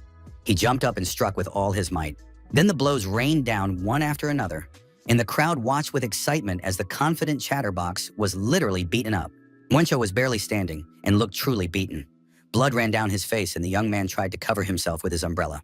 His opponent approached him and prepared to kick him. He kicked Myung-ho in the head, and it no longer looked like a fight. It looked like a real murder. Jin Yeon watched the fight from the balcony, and before losing consciousness, Myung-ho saw that his friend was aware of his humiliation. Myung-ho regretted having lived his life like a complete fool. Gathering all his remaining strength, the young man got to his feet, leaning on his umbrella. Blood was literally pouring out of him. His opponent waited for Myung-ho to get to his feet. The crazy bastard couldn't seem to come to his senses. But finally, the time had come to end this fight, and the stranger rushed at his opponent with his spear. Was Myung-ho's whole life going to be like it had been before? Like a real fool? Myung-ho now regretted the previous years with a vengeance. That's why, from that moment on, he decided to live a completely different life. The guy raised his umbrella and managed to dodge the spear. The next moment, he thanked his opponent for closing the distance just enough to deliver the decisive blow. Muncho brought his iron umbrella down with all his might on the fighter's head. Spectators again did not understand what was happening. This is what it means to let your guard down, and it is unclear what power this umbrella possesses. Myung-ho crouched down, leaning on his umbrella. His breathing was uneven, but his defeated opponent lay at his feet. Myung-ho raised his umbrella, pointed it toward the balcony where Jin-Yun had been standing all this time, and addressed his teacher with the words, "Thank you, my teacher, for sparing me once. I will definitely repay you for your kindness and for your lessons too. I will do this because I am not some kind of rat that is always running away. I am a poisonous fox who always repays his debts, and today I have won." Jin-Yeon watched his friend with a smile and satisfaction. He understood that he had once correctly understood his friend and given him the opportunity to believe in his own strength. Finally, the audience began to come alive. The spectators realized that the winner was the guy with the umbrella, and he had defeated his opponent with just one blow. Myung-ho stood swaying over his opponent's body, calling him a pathetic weakling. Although the young man himself could barely move and was struggling to stay on his feet, he didn't have time to relax before he heard someone shout. Another warrior climbed into the ring, saying that Myung-ho wasn't going anywhere, because one lucky victory didn't make him special. Myung-ho looked at this guy and said that he would show him his place too, because freaks couldn't calm down and fight one at a time. More and more guys climbed into the ring. Myung-ho didn't show it, but he knew things were bad. He couldn't take another fight. But then his friend and teacher Jin-Yeon appeared next to him. No one even noticed how the guy got into the ring. Jin-Yeon said that he wanted to warm up before the festival began and was ready to satisfy everyone who wanted to spend the eve of the tournament in the same way. After the warm-up was over, Jin-Yeon received an invitation from the Hwa clan to spend the evening together and have a drink before bed. The young man quietly entered and bumped into the host's sister. The girl said that she didn't like this fighter at all. Jin-Yeon didn't hear anything else because the conversation was interrupted. It was clear that the girl was very annoyed, and it was unclear why. Jin-Young thought she was just crazy. Hwa-Yun clearly enjoyed the situation. He thanked the guest for accepting the invitation and said that the girl who was making noise in the room was his younger sister. She was one of the main contenders for victory in the Dragon and Phoenix tournament, and also an imposter. The beauty introduced herself and said her name was Hwa-Yun Sol. All the young people sat down together at one table to relax and chat on the eve of the important and responsible tournament. Yun Sol did not understand why she was sitting there at all, because she was not interested in her brother's affairs at all, and besides, this self-proclaimed imposter, the son of a merchant, annoyed her greatly. There was a strong mental connection between the brother and sister, so they could communicate with each other without saying a word. Insol suddenly told the guest that the day before, his sister had confessed that she had watched young Master Li's battle, and it had made a big impression on her. Therefore, the girl had something she wanted to give him as a memento of herself. Jin-Yun did not understand what she was talking about, especially since he had done absolutely nothing. Yun-Sol explained that it was a treasure belonging to their clan's fist guard. She handed the young man a pair of handguards. They were not metal offensive gloves, but ordinary leather guards designed to protect the knuckles. The girl asked him to accept this small gift as a gesture of goodwill. Jin-Yun expressed his gratitude, accepted the gauntlets, and said he would try to use them wisely. After that, the conversation became much livelier because the young people relaxed a little. The hosts asked their guest if he knew who the favorites were for tomorrow's Dragon and Phoenix tournament. Jin-Young had no idea, and Hwa-Inwell thought this was bad because the young man was completely unaware of current affairs. The guy asked his sister to explain the details in the situation. The girl didn't really want to do this because her older brother could explain everything himself, but her mischievous brother threatened to tell stories about Yunsol's childhood, so the girl didn't argue. Many names were mentioned as possible winners, but in reality, the competition was between two major forces, the Murima Alliance and the Rulers Association. The Murima Alliance nominated Jin Gyul from the Hwa Mountain Sect and Lim Jiryeon from the Wooden Sect as their main candidates. However, their participation is still in question. The Hwa Mountain Sect risks life and limb in every fight, and the Wooden Sect does not want to interfere in world affairs at all. As for the Rulers Association, they support Doko Han and Namgungwi. Well, if these two meet in the final, neither of them will leave unscathed. The thing is, these guys are rivals in love. Both are crazy about Pak Ryong, the girl who is considered the most beautiful woman in the South. If the guys meet in the final, both will end their lives with serious injuries. They were already gnashing their teeth in anticipation of humiliating each other in front of the beauty. The name Pak Ryan was familiar from a past life. She was the daughter of the elder to whom King Kulak was once indebted. Memories from his past life flashed before the young man's eyes, and he saw a little girl who could now grow up to be a beautiful woman. Now she had become a real beauty, admired by all the heirs of the leading clans. Jin-Yun thought that he had once been almost like an uncle to her, and now he stood among her peers. These facts evoked strange feelings. In addition to the main declared contenders, Hwa Young-wol was also a member of the Rulers Association. He was a kind of dark horse. His younger sister said that the guy had never actually participated in a public duel. Everything in life seemed tedious to him in advance. Jin Yeon felt that inside this handsome young man, there was no desire to fight at all.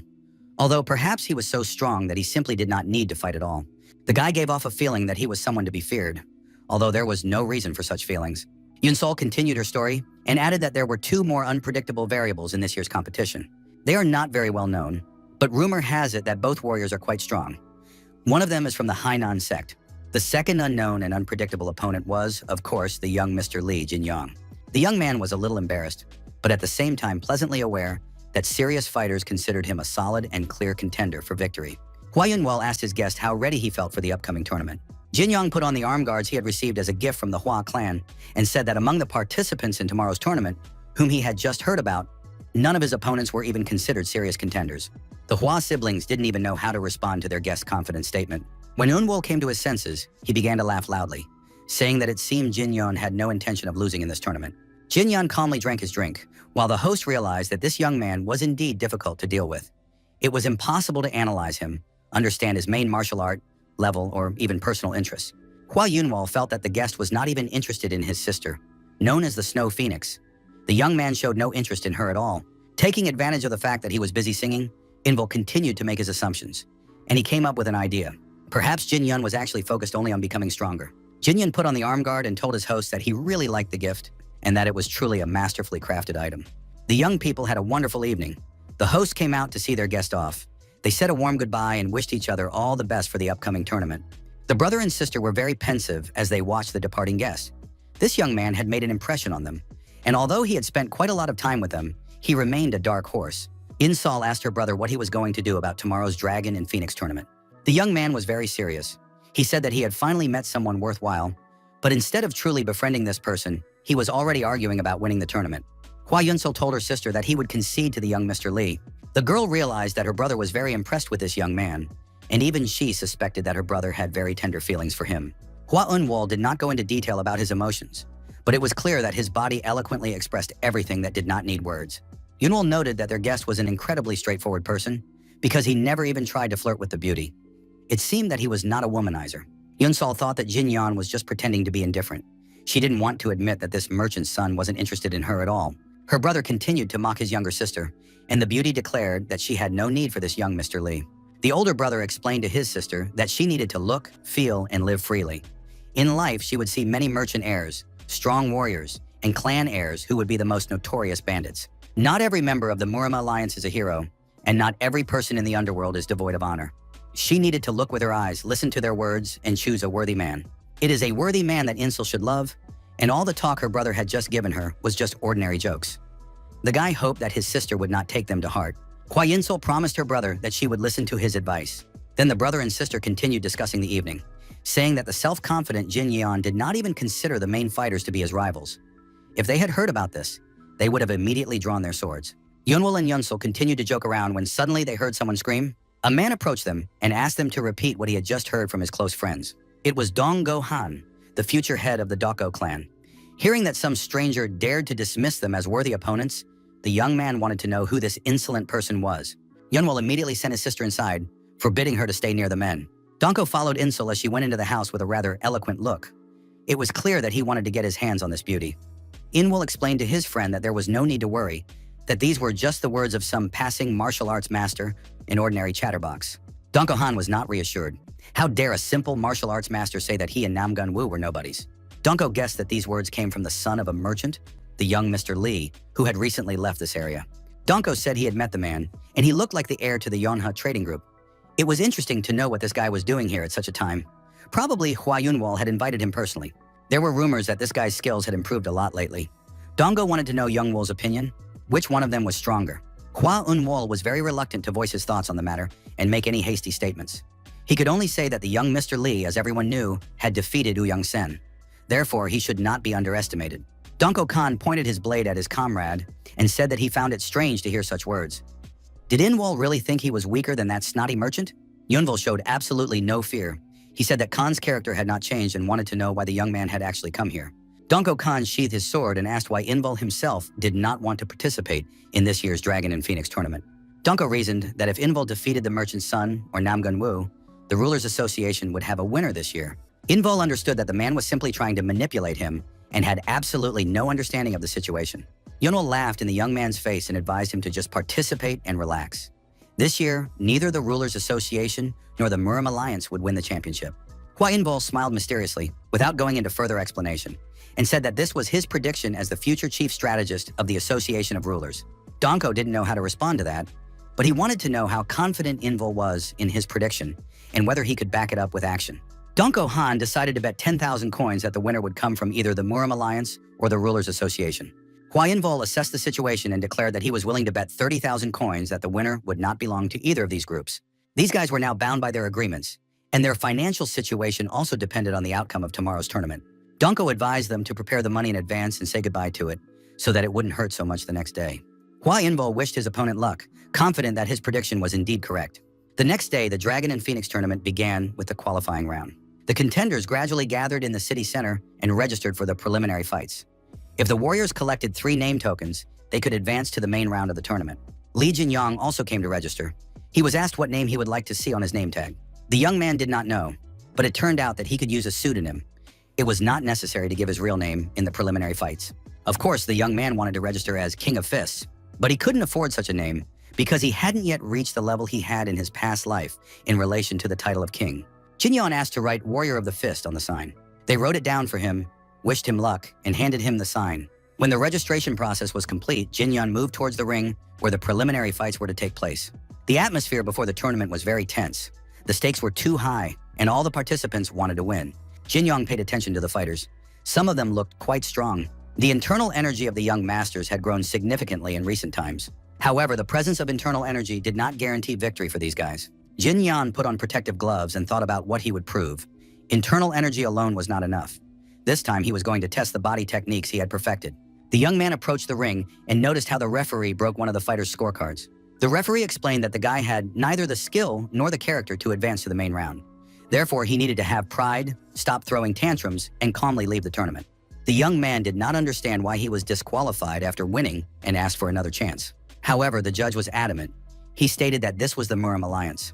The guy was disqualified and had to leave. The referee accused the young man of attacking his defeated opponent with extreme cruelty, which was not the behavior of a martial arts master. After that, the referee called the medical team to help the beaten warrior stay healthy. Jin Young noticed the guy's violent temper. He knew that sometimes orthodox schools were just as annoying as the Uyang clan. Nevertheless, thanks to righteous elders such as the judge, the world remained in balance. Jin Yeon understood that he could never truly hate the orthodox side. Jin Young was lost in thought and did not notice where the referee had gone. He turned to the stranger, wanting to know where the referee had gone.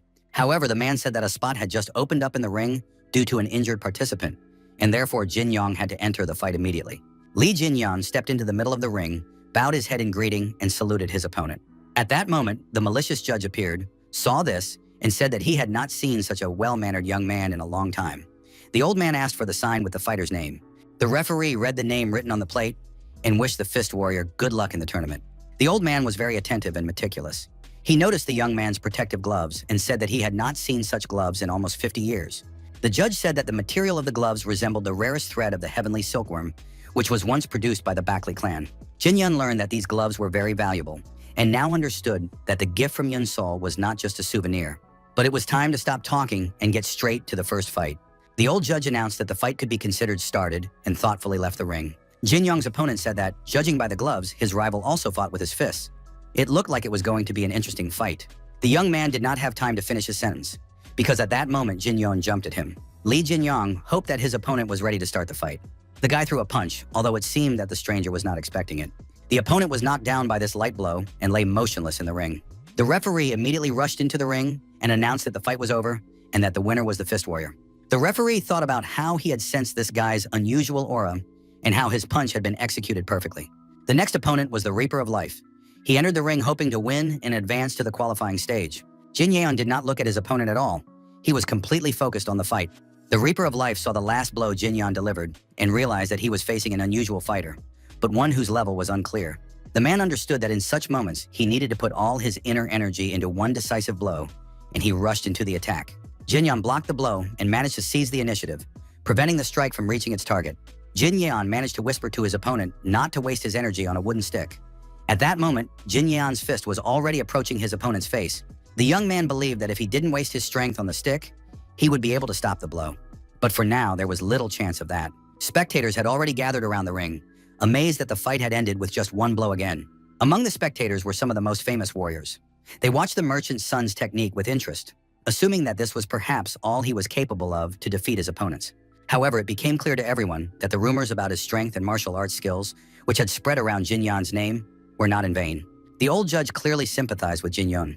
He really liked what was happening in the ring, and the man did not hold back his emotions and announced that it was amazing. After that, the judge invited the next participant. But the contenders realized what would happen in the next round, so the next contender withdrew from the qualifying tournament. The old judge scolded him, saying that the player dared to come to the Dragon and Phoenix tournament with such a weak will. He demanded that he leave his token and leave the ring immediately. The judge understood that most of the tournament participants did not even have basic fighting skills. He handed out 3 tokens and said that in his entire life, he had never seen a participant who passed the preliminary test with only 2 strikes. But now the old man had seen such a warrior and was happy to welcome Jin Yan to the tournament. He added that he would be happy to see him in the main round. The first day of the tournament was taken up with the qualifying round. It was already evening, and it was possible to draw up a fight schedule for the warriors who had passed the qualifying stage. The judges had to distribute the participants according to their combat power ranks, so that fighters of the same level would not meet each other in the first round. The old judge said that of all the warriors he had evaluated, the only gap was the fist warrior. He was the first warrior to advance to the main bracket. Rumor had it among the participants that the young man had made it through the preliminary round with just 2 punches. Realizing the strength of this warrior, it was necessary to distribute the remaining participants correctly so that the tournament would be as fair as possible. At that moment, the alliance leader entered the judges' room. He thanked all the judges for their excellent work on the first day. The judges reported that they had done a lot of work. Enough participants had been selected, but many had been excluded for lack of character. The alliance leader wanted to know if there had been any interference from unorthodox sects at this stage of the tournament, but the elder judge said that nothing of the sort had been noticed. This was excellent news. The Flying Dragon Squad, the Cloud Dragon Squad, and the White Dragon Squad were supposed to track the positions of those who had passed and cover them so that they would not be ambushed or drawn into senseless fights. The elders were supposed to make sure that no one dared to threaten the participants of the next stage of the tournament, neither from the orthodox sects nor from the forbidden ones. In case of violation of the rules, the culprits were to be captured and locked up in the dungeon. The subordinates accepted the orders from the respected leader of the alliance with joy and respect.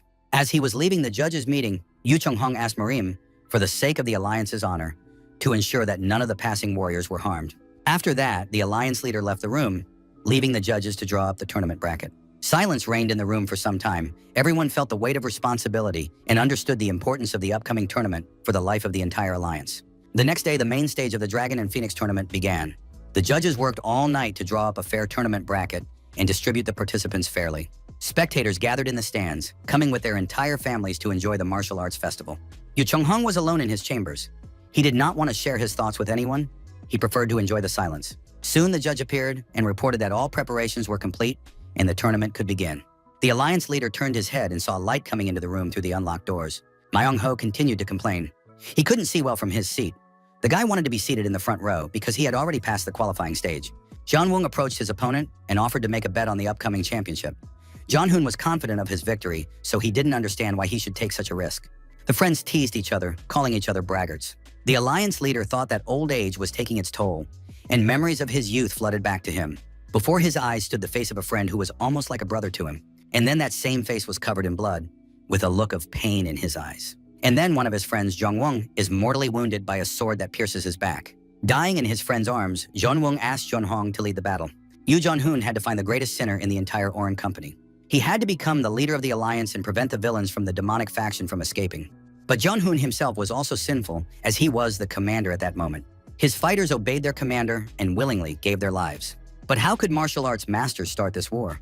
The weak could have simply run away and saved their lives. And now the alliance leader understood that in the world of Jianghu, it would have been enough if the strong had gathered and sorted things out among themselves.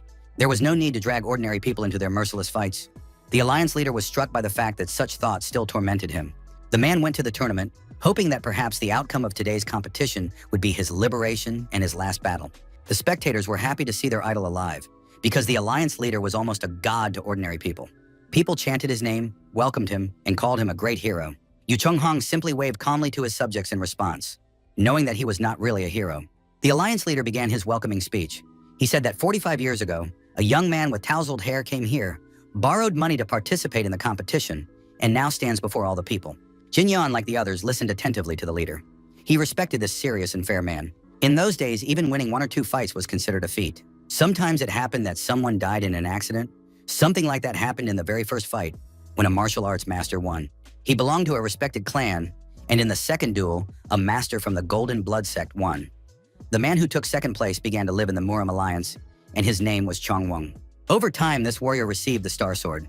At that time, Qianhong already possessed the Water Moon Sword. The winners were not awarded prizes, but the alliance leader and elders voluntarily gave the swords to the young men. Many events took place later, but since then, the young Yu Chonghun has been unable to leave the alliance. The joy of receiving the Water Moon Sword made the young man strive to become even stronger. And now, alliance leader Murim announced what prize would go to the winner of today's tournament. Yu Chonghong was going to present the century-old Chonghua Ginseng from the Ime sect. The 100-year-old Chonghua Ginseng inspired awe even in renowned warriors. It was a truly rare item that could not be bought for any amount of money. The alliance leader explained that for Abbess Hyun of the Ime sect, who did not even have the means to support her disciples, giving the 100-year-old Ginseng to an unknown winner was a great gesture of trust. In addition, the alliance leader was going to present the Star Sword to the most outstanding swordsman of the tournament. He was sure that his late friend, who was now in heaven, was happily watching this event. The alliance leader also wanted to present the best swordsman with his Water Moon Sword, which unfortunately he himself could not give away. But the blacksmiths of the Gu clan had specially forged a new sword for the alliance leader to present at this tournament. Everyone knew that the blacksmiths of the Gu clan created unforgettable swords, which were wielded by the best swordsmen of the Hua Mountain sect. The winner who received this sword would be able to name it himself. The young, still unknown man's hair had long since turned gray, but his sword remained as sharp as ever, for it was the Water Moon Sword. No matter how many years pass, the blade of the Water Moon Sword will never tarnish. We should all follow his example and keep our hearts pure for as long as possible.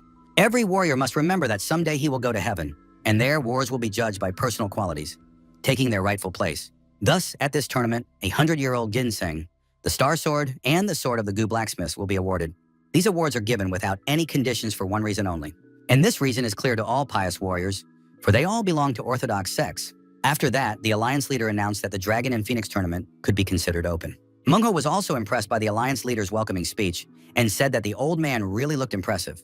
Jinyan smirked when he heard this phrase. He did not like to value everyone equally and treat them all the same.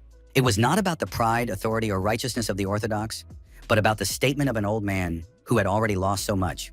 However, this old man chooses to follow the path of the Orthodox to the end. He takes the stage and burns his life away.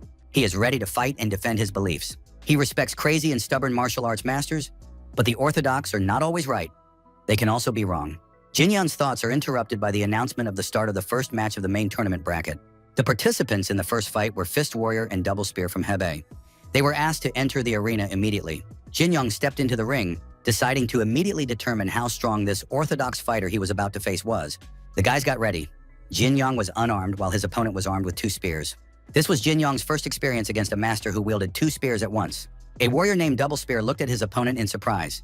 The young man looked at his opponent's hands and was surprised to see that he was going to fight without weapons. The man asked his opponent if he really practiced fist fighting. Jinyan confirmed that this was the case, as it was not for nothing that he was nicknamed the King of Fists. The spear warrior understood that there was a huge difference between practitioners of fist fighting. He had never seen this young man before, so he assumed that he was probably a novice and that victory would be easy. Finally, the referee shouted for the fight to begin and left the ring. At that moment, the opponents rushed to attack each other. The warrior named Double Spear realized that his opponent was unusually fast, dodging and counterattacking perfectly, like flowing water. He thought that if Jin Yan got close, it would be dangerous, so he decided to attack from a distance and, pushing off from the ring with his spears, rose high into the sky. Jin Yan calmly waited for his opponent to descend to a closer distance. Then the young man grabbed both spears aimed at his chest with his bare hands and held them. His opponent opened his mouth in surprise. He was confused, realizing that his attack had been parried without weapons. He had no time to think of anything else, because at that very moment, a powerful kick struck him right in the head. As a result of this blow, the warrior flew across the entire ring and fell directly into the arms of Elder Sun, who was absolutely thrilled and said that it was absolutely thrilling. The warrior was not seriously injured, but lost consciousness from the blow. It was immediately announced that the winner of the first match was the Fist Warrior. Jin Yun could barely contain his smile. The audience was shocked. How could it end so quickly? They had come for a real show. Wang Ho applauded his teacher with joy and pride, noting Jin Yun's incredible strength and how much more he could learn from him. Chol Myung-ho waved to his friend as he stepped down from the ring, wanting to personally express his admiration for his skills. Hua In-wal also came out to greet the winner of the first fight. Chul Myung-ho took the opportunity to introduce himself. "I am Poisonous Fox, not Umbrella." Jin Yan thanked him for congratulating him on his victory. Yun-wal smiled in surprise when he heard such a funny nickname. Mung-ho asked which match the young Master Hua would be participating in. The young man replied that he himself was not participating in the tournament, but admitted that he had succumbed to Dogohan's provocation and bet a huge amount of coins on Jinyan's victory. The amount was so large that it could buy 3 huge mansions. Jinyan agreed that it was a good bet and promised to make sure that Hua Yunwol did not lose the money. By the way, Jinyan wanted to say something about the gloves he received as a gift from the Hua family. The day before, the senior judge had said that they were made of the finest white silk from the heavenly silkworm. Huayan confirmed that Elder Song was absolutely right. They were indeed valuable gloves. The thing is, some time ago, the leader of the Beckley clan had given him a sword, and the man had liked the gift very much. In return, he gave these gloves as a gift, since the Beckley clan, which had been focused on swords for many generations, decided that the gloves would find a better owner elsewhere. Jinyan listened carefully and analyzed. The patriarch of the Beckley clan was pleased with the sword. Both brother and sister Hua also possessed swords, and young Master Hua carried a fan, which meant he possessed several types of weapons. It became clear that the Hua clan was hiding a power far greater than what the world thought of them. At that moment, the man on whom Invol had placed his bet entered the ring. He wielded a large, heavy black sword. Dako Han was considered one of the strongest participants, so the fight would most likely end quickly. Mongho did not understand why every participant considered himself the strongest. Could they not realistically assess their own strength? And indeed, after just a few moments, Dako Han's opponent was defeated in the ring. Dako Han was declared the winner of the fight. He was descending the steps from the ring when Hua Yunwol waved to his friend in greeting. Dako Han was in a great mood. Just one punch and the fight was over. He didn't want any unnecessary fuss. The man approached the group and asked if Mr. Hua, after watching the fight, still wanted to risk his money, because soon he might regret betting on the son of the trading group. Hua Yunwol pretended not to hear, cleaned his ears with his finger, and looked at his opponent in surprise. Dako Han continued, "It's a shame that the next supreme advisor to the Association of Rulers has such terrible intuition." Chol Myung-ho was the most insolent of those present and had no intention of feeling sad. He called Dako Han a brainless idiot. His interlocutors tried to shame the young man, but he said that he had not mentioned any names and did not understand what the problem was. Dako Han heard the insult, drew his sword, and asked if the worm dared to repeat his words. Mongho clearly did not expect to be heard, and the mere sight of the sword caused him to panic. The young man began to say that the sword was very similar to the black iron umbrella he used, and that perhaps Dako Han would lend him his sword someday. Dako Khan no longer understood who was standing before him, a fearless warrior or a madman. He did not want to get involved in the conflict and said that they would meet in a duel someday. Ma Young-ho replied that he was not participating in the tournament and that there was no need to dramatize the situation. No problem had occurred. Dako Han was about to leave, but suddenly stopped and suggested getting his weapon to show this brainless fool who's boss, right then and there. Hua Yunwol sensed that the situation was getting out of control and began to calm Dong Han down. But at that moment, someone appeared right next to them and ordered everyone to move aside. It was the strongest swordsman of the Namgun clan, Namgun Wei. It turned out that the guys were just standing in his way. Wang Ho, as usual, remained defiant and asked directly, "Who are you to interfere in our conversation?" Namgun turned to Donko, saying that he had wasted his inner energy on an insignificant opponent and was now quarreling with ordinary people. He probably had too much free time on his hands. Dongo Han could only repeat Namgun Wei's name. He didn't dare say anything else. Everyone knew that this guy was the grandson of the Emperor of the Sword. Even outwardly, he was very similar to his illustrious grandfather. Despite his young age, Namgung Wei gave the impression of an experienced fighter. He also recognized the young Mr. Lee from the trade group. At that moment, Namgung should have been focusing on his own fight instead of interfering in other people's affairs, but he probably had too much free time on his hands. Namgun said that he had already finished this duel and was about to leave the ring. Mong Ho couldn't understand what was going on, because the last fight had just ended, and Dongo Han had participated in it. Namgung explained that since the previous fight had ended with just one blow, he had to take the situation into account. Therefore, the guy didn't waste much time, and the referee took the next loser out of the ring. Jin Yen was not surprised that the next fight was also over very quickly, because Namgun Wei himself was participating in it. And now a visual battle began between the two main contenders for victory in the tournament. It is unknown how it would have ended if two beautiful women had not approached the guys at that moment. Hua Yun-sol turned to her brother and said that her friend wanted to greet him personally. Hua Yun-sol was delighted to see Lady Beck, whom she had not seen for a long time. The girl thanked him for the sword he had given her earlier and said that she had found a great use for it. After that, Hua Yun-sol introduced the girl to the men standing next to him. After everyone exchanged greetings and best wishes, the girls left the company of the men. Donko and Namgun noticed that the beauty had looked at young Master Lee for a few seconds longer than the others, and now the guys were united in their dislike of their common rival. The Dragon and Phoenix tournament continued, and soon it was announced that the winners of the first round should await their next match. The warriors rested in their tents, and Hua Yun-wol came personally to Jin Yon to find out if he was ready for the second round. Jin Yan was completely composed and calm, responding that he was ready for battle. However, he was concerned about why some participants looked at him with such hatred. Hua Yun-wol reminded him that he had already told him about the rivalry and love. Both suitors hoped to win the hand and heart of Lady Beck. Now they looked at Jin Yan with hatred, considering him a rival in the romantic conflict. Meng Ho, as straightforward as ever, noted that all the commotion was because of a woman. Why be the scion of a prestigious clan if you behave like a fool blinded by lust, he added. Jin Yan could no longer listen to this and asked his friend to watch his language. He reminded him that young Master Dongo had restrained himself, and thanks to that, Myung Ho was now alive, and also noted that this was also thanks to the girls.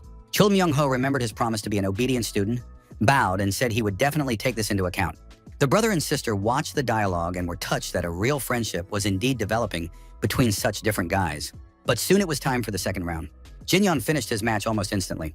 His name gradually rose in the rankings. He needed 2 more victories to reach the final, and his next opponent was the unusual warrior Dong Ku Han. If Jin Young defeated him, he would advance to the semifinals, where he would face Nam Gun Wee. It turned out that he would have to fight the strongest opponents in a row. On the other hand, the martial arts master of the Hainan sect, the Golden Sand Sword named Wee Mak Chong, and a representative of the Hua Mountain sect, the Wandering Plum Blossom named Jin Yul. The judge invited the Fist Warrior and the incomparable Donko Han to the ring. Jin Yeon, climbing into the ring, looked once more at Ms. Beck, who was interested in this primitive guy who only knew a few physical, rough techniques. The opponents met in the ring, but before anyone could understand what was happening, the arena was destroyed. It was hard to imagine that the huge stone ring had been broken into pieces. The leader of the alliance, who was watching the tournament, gave the order to continue the tournament and not to stop. Yu Jun Hong wanted the battles to proceed as scheduled, but he had to make sure that the spectators were not injured. The participants in the fight were unharmed. Dongo Han was in a state of mild shock. He couldn't believe that one step could unleash such power. How much training would it take to reach that level? Dongo Han decided that his opponent had already shown all his abilities and rushed into the attack. Jin Yan began to gather energy in his fist, gradually increasing the phase one by one. Dongo Han realized that the young man also possessed internal energy. Hua Unwal also realized that he had made the right choice by betting a large sum of money on the young Master Li. Jin Yan had almost completely dispersed his lightning-fast energy. Finally, he felt ready to attack. Jin Yan did not want to just wave his arms around, creating meaningless movements of wind. Donko Han was still trying to analyze the situation and realized that his opponent was not only incredibly strong, but also capable of repeating the movements of a Grand Master of Martial Arts, which was surprising for the son of a merchant group. He tried to resist, or at least avoid the blow, but now he understood why Ouyang Sen had lost to this young man. Jin Yong sensed his opponent's fear, who now could not even use the powers he possessed. Donko Han also sensed that he was beginning to lose, and did not want to listen to his opponent, even if he was right. Jin Young touched the sword in Donko Han's hands with a light movement of 2 fingers of his left hand. It turned out to be amazing. With this movement, he not only knocked the sword out of his opponent's hands, but also sent it flying a long distance, after which the weapon stuck into the stone ring. Now it was clear that his opponent was not just strong, he was unreal and almost invincible. For Donko Khan, it was a real disgrace. He couldn't land a single blow and lost his sword. He was disgraced, and now could not even master the first position of the art of destruction of the heavens. The clan members began to doubt whether he was fit to be their leader. Donko Han was too young and inexperienced to claim leadership. Jin Yan calmly waited for his opponent to recover and continue the fight. Finally, Donko Han got to his feet and picked up his sword again. The young man declared that he had not yet shown who he really was. The young man drew the golden sword and announced that he was none other than Donko Han of the Donko clan. He possessed the art of destruction of the heavens, a clan technique that concentrated all power in one point. It looked impressive, but in this fight, the technique could not save him. Jin Yan believed that for a sword master, the unity of the sword and the body was fundamental. Donko's sword was heavy, and his mind was distracted by tens of thousands of thoughts. Powerful flashes of white lightning lit up the ring, everyone present, the judges and the spectators. At first, Donko Han did not understand what was happening, but suddenly he felt his strength begin to dissipate. He could not understand how it happened. All the inner demons in his head immediately came to life and began to speak. It seemed that the Donko clan was not as great as it was thought to be.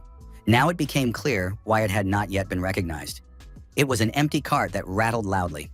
Donko Khan tried to collect his thoughts and dispel the darkness that filled his head. The tension became unbearable. He shouted for all the voices to be silent, not understanding why his attacks were not working.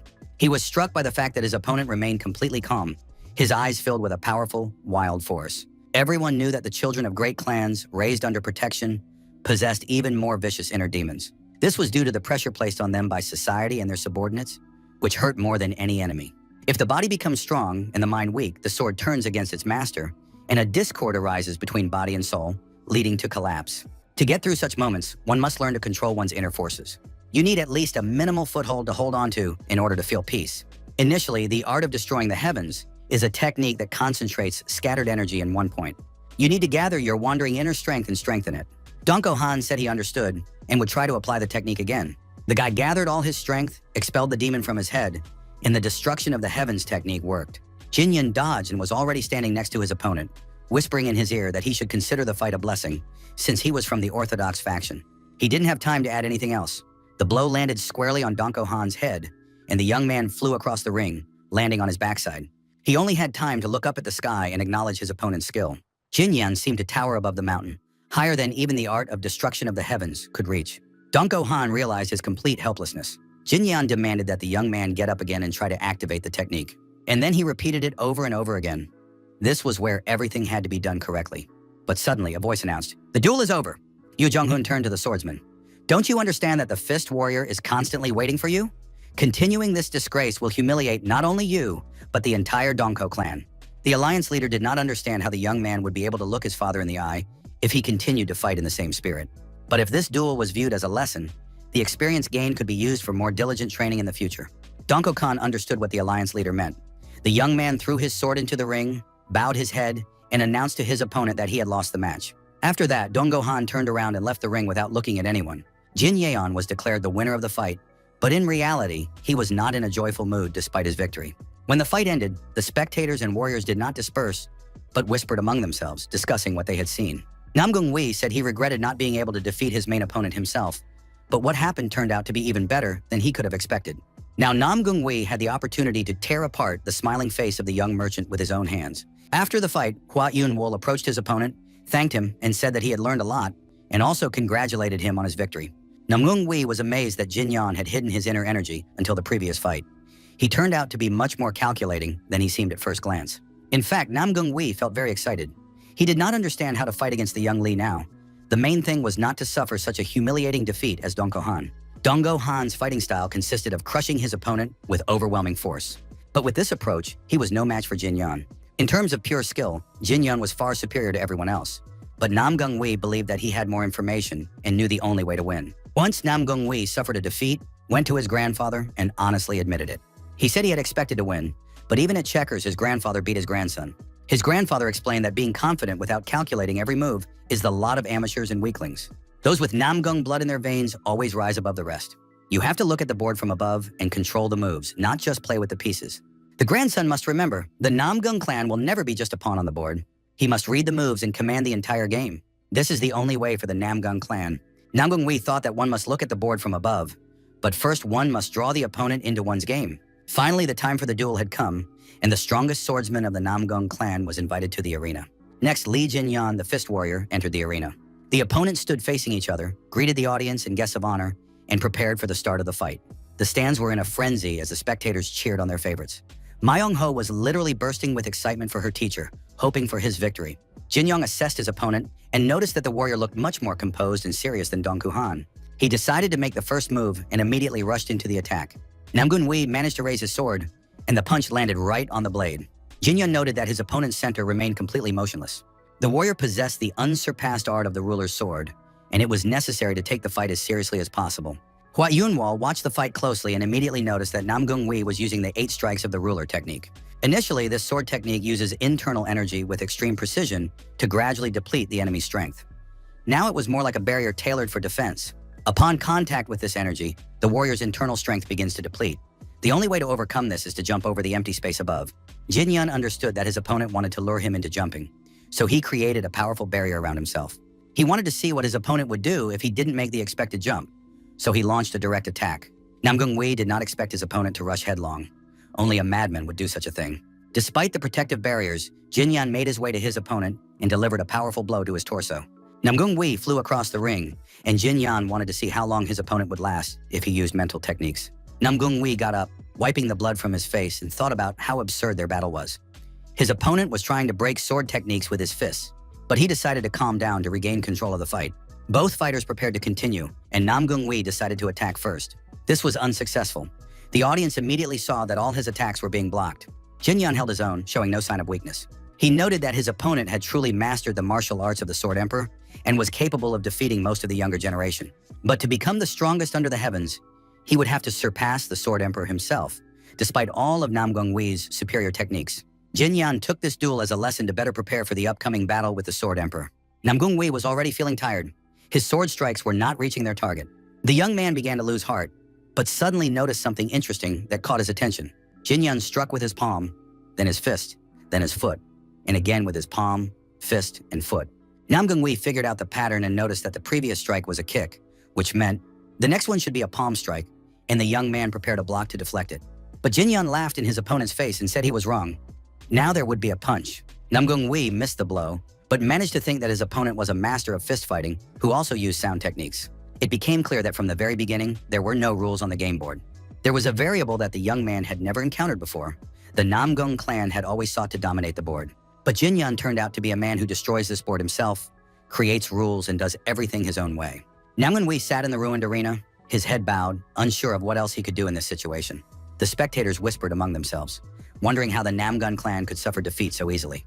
The servants approached their master and asked if he was all right. They were concerned. Nam Gungwi was bleeding from his forehead and looked very bad. But Nam Gungwi showed no emotion and seemed not to hear anyone. There was only one face before his eyes, Lady Bakri. The servants helped their master to his feet. Nam Gungwi looked at his opponent in the middle of the ring and could not understand how he had suffered a complete defeat. The young man believed that the whole world was a game board that he controlled. But now he clearly realized that this huge board was no bigger than the palm of his hand. Nam Gungwi folded his arms in a respectful gesture and loudly admitted his defeat, thanking his opponent for the lesson, thanks to which he had learned a lot. Jin-Yan replied that the loud voice with which the loser had declared himself was a truly manly trait. They would meet again because Namgun was the strongest swordsman. Nam Gungwi left the arena, realizing that next time he would prepare a game board that his opponent would not be able to break. Jin-Yun was declared the winner of the semi-final match, and his friends rushed to congratulate him. The Golden Sand Sword named Wei Makchung approached Jin-Yun to greet him, extended his hand, and said that he had enjoyed watching the fight. It was a magnificent battle. The young man added that he was looking forward to their match and hoped to meet in the final. At that moment, another player passed by and immediately declared that Makchung was talking complete nonsense. After all, everyone knew that he would be the one to reach the final and face the fist warrior there. V. Makchung smiled slyly. The young man can try, but he won't succeed. At that moment, the start of the semi-final between Plum Wanderer and Golden Sand Sword was announced, and Jin Yan announced that he was terribly hungry. The semi-finalists entered the ring and greeted each other. As soon as the referee gave the signal, one of the warriors rushed into the attack, using the momentum of the whirlwind. He was going to give it his all and win. His opponent had to block immediately, but the attack did not give either of them a significant advantage. Munchu, watching the fight, commented that this warrior was too showy and did everything for the audience, as if he were showing off. Rumor had it that in the Hua sect, they risked their own lives in sparring, and now it was clear that there was not a shadow of hesitation in the warrior's sword. Mongo believed that, judging by all appearances, the fighter from Mount Hua would be victorious. Jin Young had a different opinion. The Golden Sand Sword was still smiling. Next, all 24 techniques of the Plum Blossom Sword were used. After that, the warrior used the Blooming Plum Whirlwind, but it was all in vain. His opponent immediately clarified the balance of power. The young man gave his all in every fight, but the Golden Thread Needle Strike was used against him, and his opponent fell to the ground, completely defeated. He could not move his hands. An invisible golden thread seemed to bind them, making it impossible for him to even move his fingers. His opponent approached and pointed his sword directly at Jin-Yo's head, offering him to surrender. The outcome of the fight was already clear. The only question was whether the young man would give up his life, since it was only a friendly duel. Jin-Yo admitted defeat. The boys remained friends and agreed to fight again. Next time, victory would surely go to Jin-Gol. Finally, the finalists of the Dragon and Phoenix tournament were announced. The Golden Sand Sword and the Fist Warrior. The day was drawing to a close, and the time for the final battle was approaching. The spectators were waiting for the most interesting fight. Everyone knew that the title of once-in-a-century genius did not come easily, and many believed that Golden Sand Sword would be victorious. Others believed that the Fist Warrior was hiding his true strength, and that victory would surely be his. The arguments remained arguments, and it was better to watch the fight itself. The finalists entered the ring, the referee greeted them, and gave the signal to start the fight. At that moment, Machung rushed into the attack not with a sword, but with his fists. Very unusual. The swordsman began with close combat techniques. Jin Yan grabbed his opponent's leg as he was preparing to kick, spun him around and threw him aside, taking advantage of the opportunity to counterattack. But it turned out that this was exactly what his opponent had been waiting for. And the moment he loomed over Jin Yan, the young man drew his sword. Jin Yan managed to dodge the Golden Sand Sword technique, as well as the Golden Silk Needle that followed. Machung was sure that it was simply impossible to dodge these devastating techniques. Jin Yan saw sand falling on him from above. This sand was unusual. It was filled with internal energy. The young man stretched out his hand and was able to gather some of the golden sand falling from the sky with his fingertips. If it was what he thought it was, the young man could use the sand and throw it at his opponent. Machung didn't even move. All the grains of sand thrown at him seemed to hang in the air and did not harm him. The spectators watched the fight with interest, completely unaware of what was happening and why the fight had suddenly been interrupted. Alliance leader Marim and Elder Song also watched the fight closely, wondering where it would lead. Only Ma Chung knew that he had not stopped the golden threads. In fact, it was Jin Yon who had frozen them with an incomprehensible force. They were so thin that they were barely visible, and his opponent had copied the technique and controlled his internal energy. Ma Chung realized that he was facing a truly overwhelming force. He approached Jin Yon, shook his hand, and admitted defeat, expressing his hope to meet him in a fair fight in the future. Thus, the champion of the Dragon and Phoenix tournament was determined, and the head of the alliance was pleased to announce the winner's name. The Fist Warrior was the winner of this year's tournament. The Golden Sandsword, the Fist Warrior, and the strongest swordsman, Namgun, were invited to the arena. Yu Jung-hoon, as the leader of the alliance and host of the tournament, wanted to present the prizes to the winners. Namgun Wei was to receive the Supreme Starblade, a sword that the alliance leader had always cherished and valued. Once upon a time, the young Jun-hoon had walked the path of the great warrior with his sword. Namgun Wei felt immense pride and understood what an honor this was for him. Moreover, the young man believed that the alliance leader would not give this gift to anyone from the Rulers Association. Namgun Wei realized that he had been too confident. He accepted the sword with trepidation and promised to take good care of it. After that, Ma Chung Wei was invited to receive the prize. He was called a genius who is born once in 100 years, and he really made such an impression on everyone present. The young man was very modest and said that compared to the young hero from the Yona Trading Guild, he was still far from perfect. The alliance leader reassured the young man, saying that he had his whole life ahead of him. In the meantime, the young warrior had to come up with a name for his new sword. Ma Chong Bai took the sword from the leader's hands and announced that he would call it the Golden Sand Sword. The name was unusual. It was the name of a martial arts technique. But as they say, the owner is the master and can name his weapon whatever he wants. Finally, it was time to award the main winner of the tournament. Yu Jung-hoon asked Jin Yeon to stay where he was and not move. After that, the alliance leader ordered the White Dragon Squad to take up positions around the perimeter and the elders to line up in the center around the platform. Everyone else was ordered to retreat downstairs. Lee Jin-yeon held the box with the main gift in his hands and waited to see what would happen next. He had no reason to doubt the alliance leader's motives. Mong-ho had no idea what was going on and asked Hua Yunwol what would happen next. Even young Hua did not know the answer. He suggested that at this moment, the warrior was taking ginseng root, the most dangerous process, impossible to defend against, and the slightest mistake could lead to energy distortion. It seemed that the alliance leader was going to personally guard Jin Yun, but it was unclear why he cared so much. Yu Jung-hoon always treated his juniors this way, and Ma Young-ho watched his idols with admiration. Of course, not everyone in orthodox sects was an outstanding warrior, but the alliance leader really gave the impression of a wise old man. He suggested that the winner take the ginseng root right away, but there was no need to rush. As long as the energy circulated in Jin Yun's body, the alliance leader and his entire guard would watch over the young man. Jin Yan was at a loss for words, so he decided to accept the help as a gift and immediately do as the alliance leader advised. The young man sat intently and thoughtfully near the box of ginseng root. Something was about to happen that would change his life forever. Finally, he got ready, took the root, and began to chew. In his past life, as a simple wanderer, he could not have imagined such a thing. He could not have imagined that someone would guard him, allowing him to go through the process of energy circulation without problems or complications. Everyone present watched the process with bated breath. The phenomenon was extremely rare. A whole new world opened up for the young man compared to the lonely life he had before. He had achieved a great deal thanks to the azurite essence, and the time it took to assimilate the century-old purified ginseng turned out to be surprisingly short. And now the young man had reached the 9th phase of white lightning energy. Jin Yeon informed the alliance leader that everything was complete. It was surprisingly fast. He replied that it was fine, and the alliance leader ordered the guards to retreat. The old man was amazed and wanted to make sure that the victor was all right.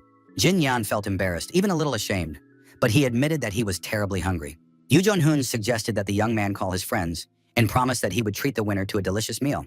This wonderful day of the tournament ended with an equally wonderful dinner. The alliance leader, brother and sister Hua, Jin Yan, the winner of the tournament, and the poisonous Foxchul Myung-ho gathered at one table. Jin Yan watched his student and immediately noticed that the guy was suspiciously quiet today, probably because he was sitting at the same table with the alliance leader. Yu Jun-hoon also noticed the young man's calmness and began to joke, asking if his nickname was Liz from the gambling den. Then the alliance leader asked if Ma Young-ho had gotten used to his new umbrella. The young man confirmed that he had, and the alliance leader was satisfied. He noted that this umbrella was certainly different from the previous one and advised the young man to continue working hard. Hua Yin-sol listened to the men's conversation with interest, not quite understanding what was going on. Her brother also could not yet understand what the head of the alliance was talking about with this relatively unknown simple warrior, who moreover did not know how to keep his mouth shut. After that, the head of the alliance turned to the young head of the Hua clan. He asked how his father was doing and how the villagers were doing. Hua Iwenwol replied awkwardly that everyone was fine, but wanted to know how the alliance leader knew all this. Jinyan immediately realized that his suspicions were correct. The Hua siblings were trying to hide something. The alliance leader reassured them. There was no need to be afraid or worried. He had received several reports about secret activities during the Great Battle of the Five Tombs. Hua Yunwal said, "Now it's clear why they're acting this way." The leader of the alliance emphasized that the young master Hua was a representative of the great clan, and he must not forget this under any circumstances. If he panicked, it would be a sign of disrespect to his ancestors. In his time, Hua's ancestors were comrades in arms of the alliance leader, so he did not want the young man to dishonor their memory. Yu Chonghun stated that since the Hua clan was active again, Unwol should know the following. Some time ago, the King of Fists and the great Myungchu disappeared from the earth forever. As for the King of Swords, he was sent a letter instructing him to temporarily return to the Murim Alliance. The alliance leader asked that the old head of Heiwa be informed of what was happening so that the clan would be prepared for anything. If the demonic faction begins to take revenge, their clan, and especially the young heirs of Hua, will have to be especially careful. It was decided to double their vigilance. Finally, the leader of the Murim Alliance approached Jin Yan, for whom he also had special instructions. Yu Jonghun demanded that the young man become even stronger than he was now. Jin Yan listened carefully to the alliance leader's words and understood that he was not disappointed in him. Yu Qianhun said he wanted Jin Yun to become the hidden sword of the righteous faction. Victory in the tournament would bring the warrior some fame, but he had not yet achieved true renown, so the demonic faction would not yet know of his existence. For the time being, the demonic faction's targets would remain the clan leaders and the alliance leader himself. Jin Yun understood perfectly well what Yu Chonghun meant, but he couldn't admit out loud that he had the same goal. At the end of the evening, Poisonous Fox said that he didn't understand what they were talking about at all, but everyone said that he didn't need to understand anything. After that, the alliance leader said that it was late and time to prepare for tomorrow's events, said goodbye to the young people, and left the hall. Hua Unwol said that he would take his sister to her room, as she had a sparring session the next day, and then return so that the men could discuss the day's events in peace. Yu Jonghun, satisfied, left the young people, realizing that he had left behind reliable followers and could now go to sleep peacefully. It was late at night, and the alliance leader wandered through the empty, lit corridors to his room. Suddenly, he felt with his inner sense that he was not alone. He stopped, turned around, and saw the silhouette of a man. The stranger said, "I am glad to welcome the alliance leader. We haven't seen each other in a long time." This person turned out to be the Emperor of the Sword. He was not alone. Standing next to him was the Sword King's blood-covered apprentice. The Emperor confirmed that this was indeed the case, and unfortunately, that they had to accept the worst possible outcome. The Sword King was attacked by a demonic faction, which meant that the next war would come sooner than anyone had anticipated.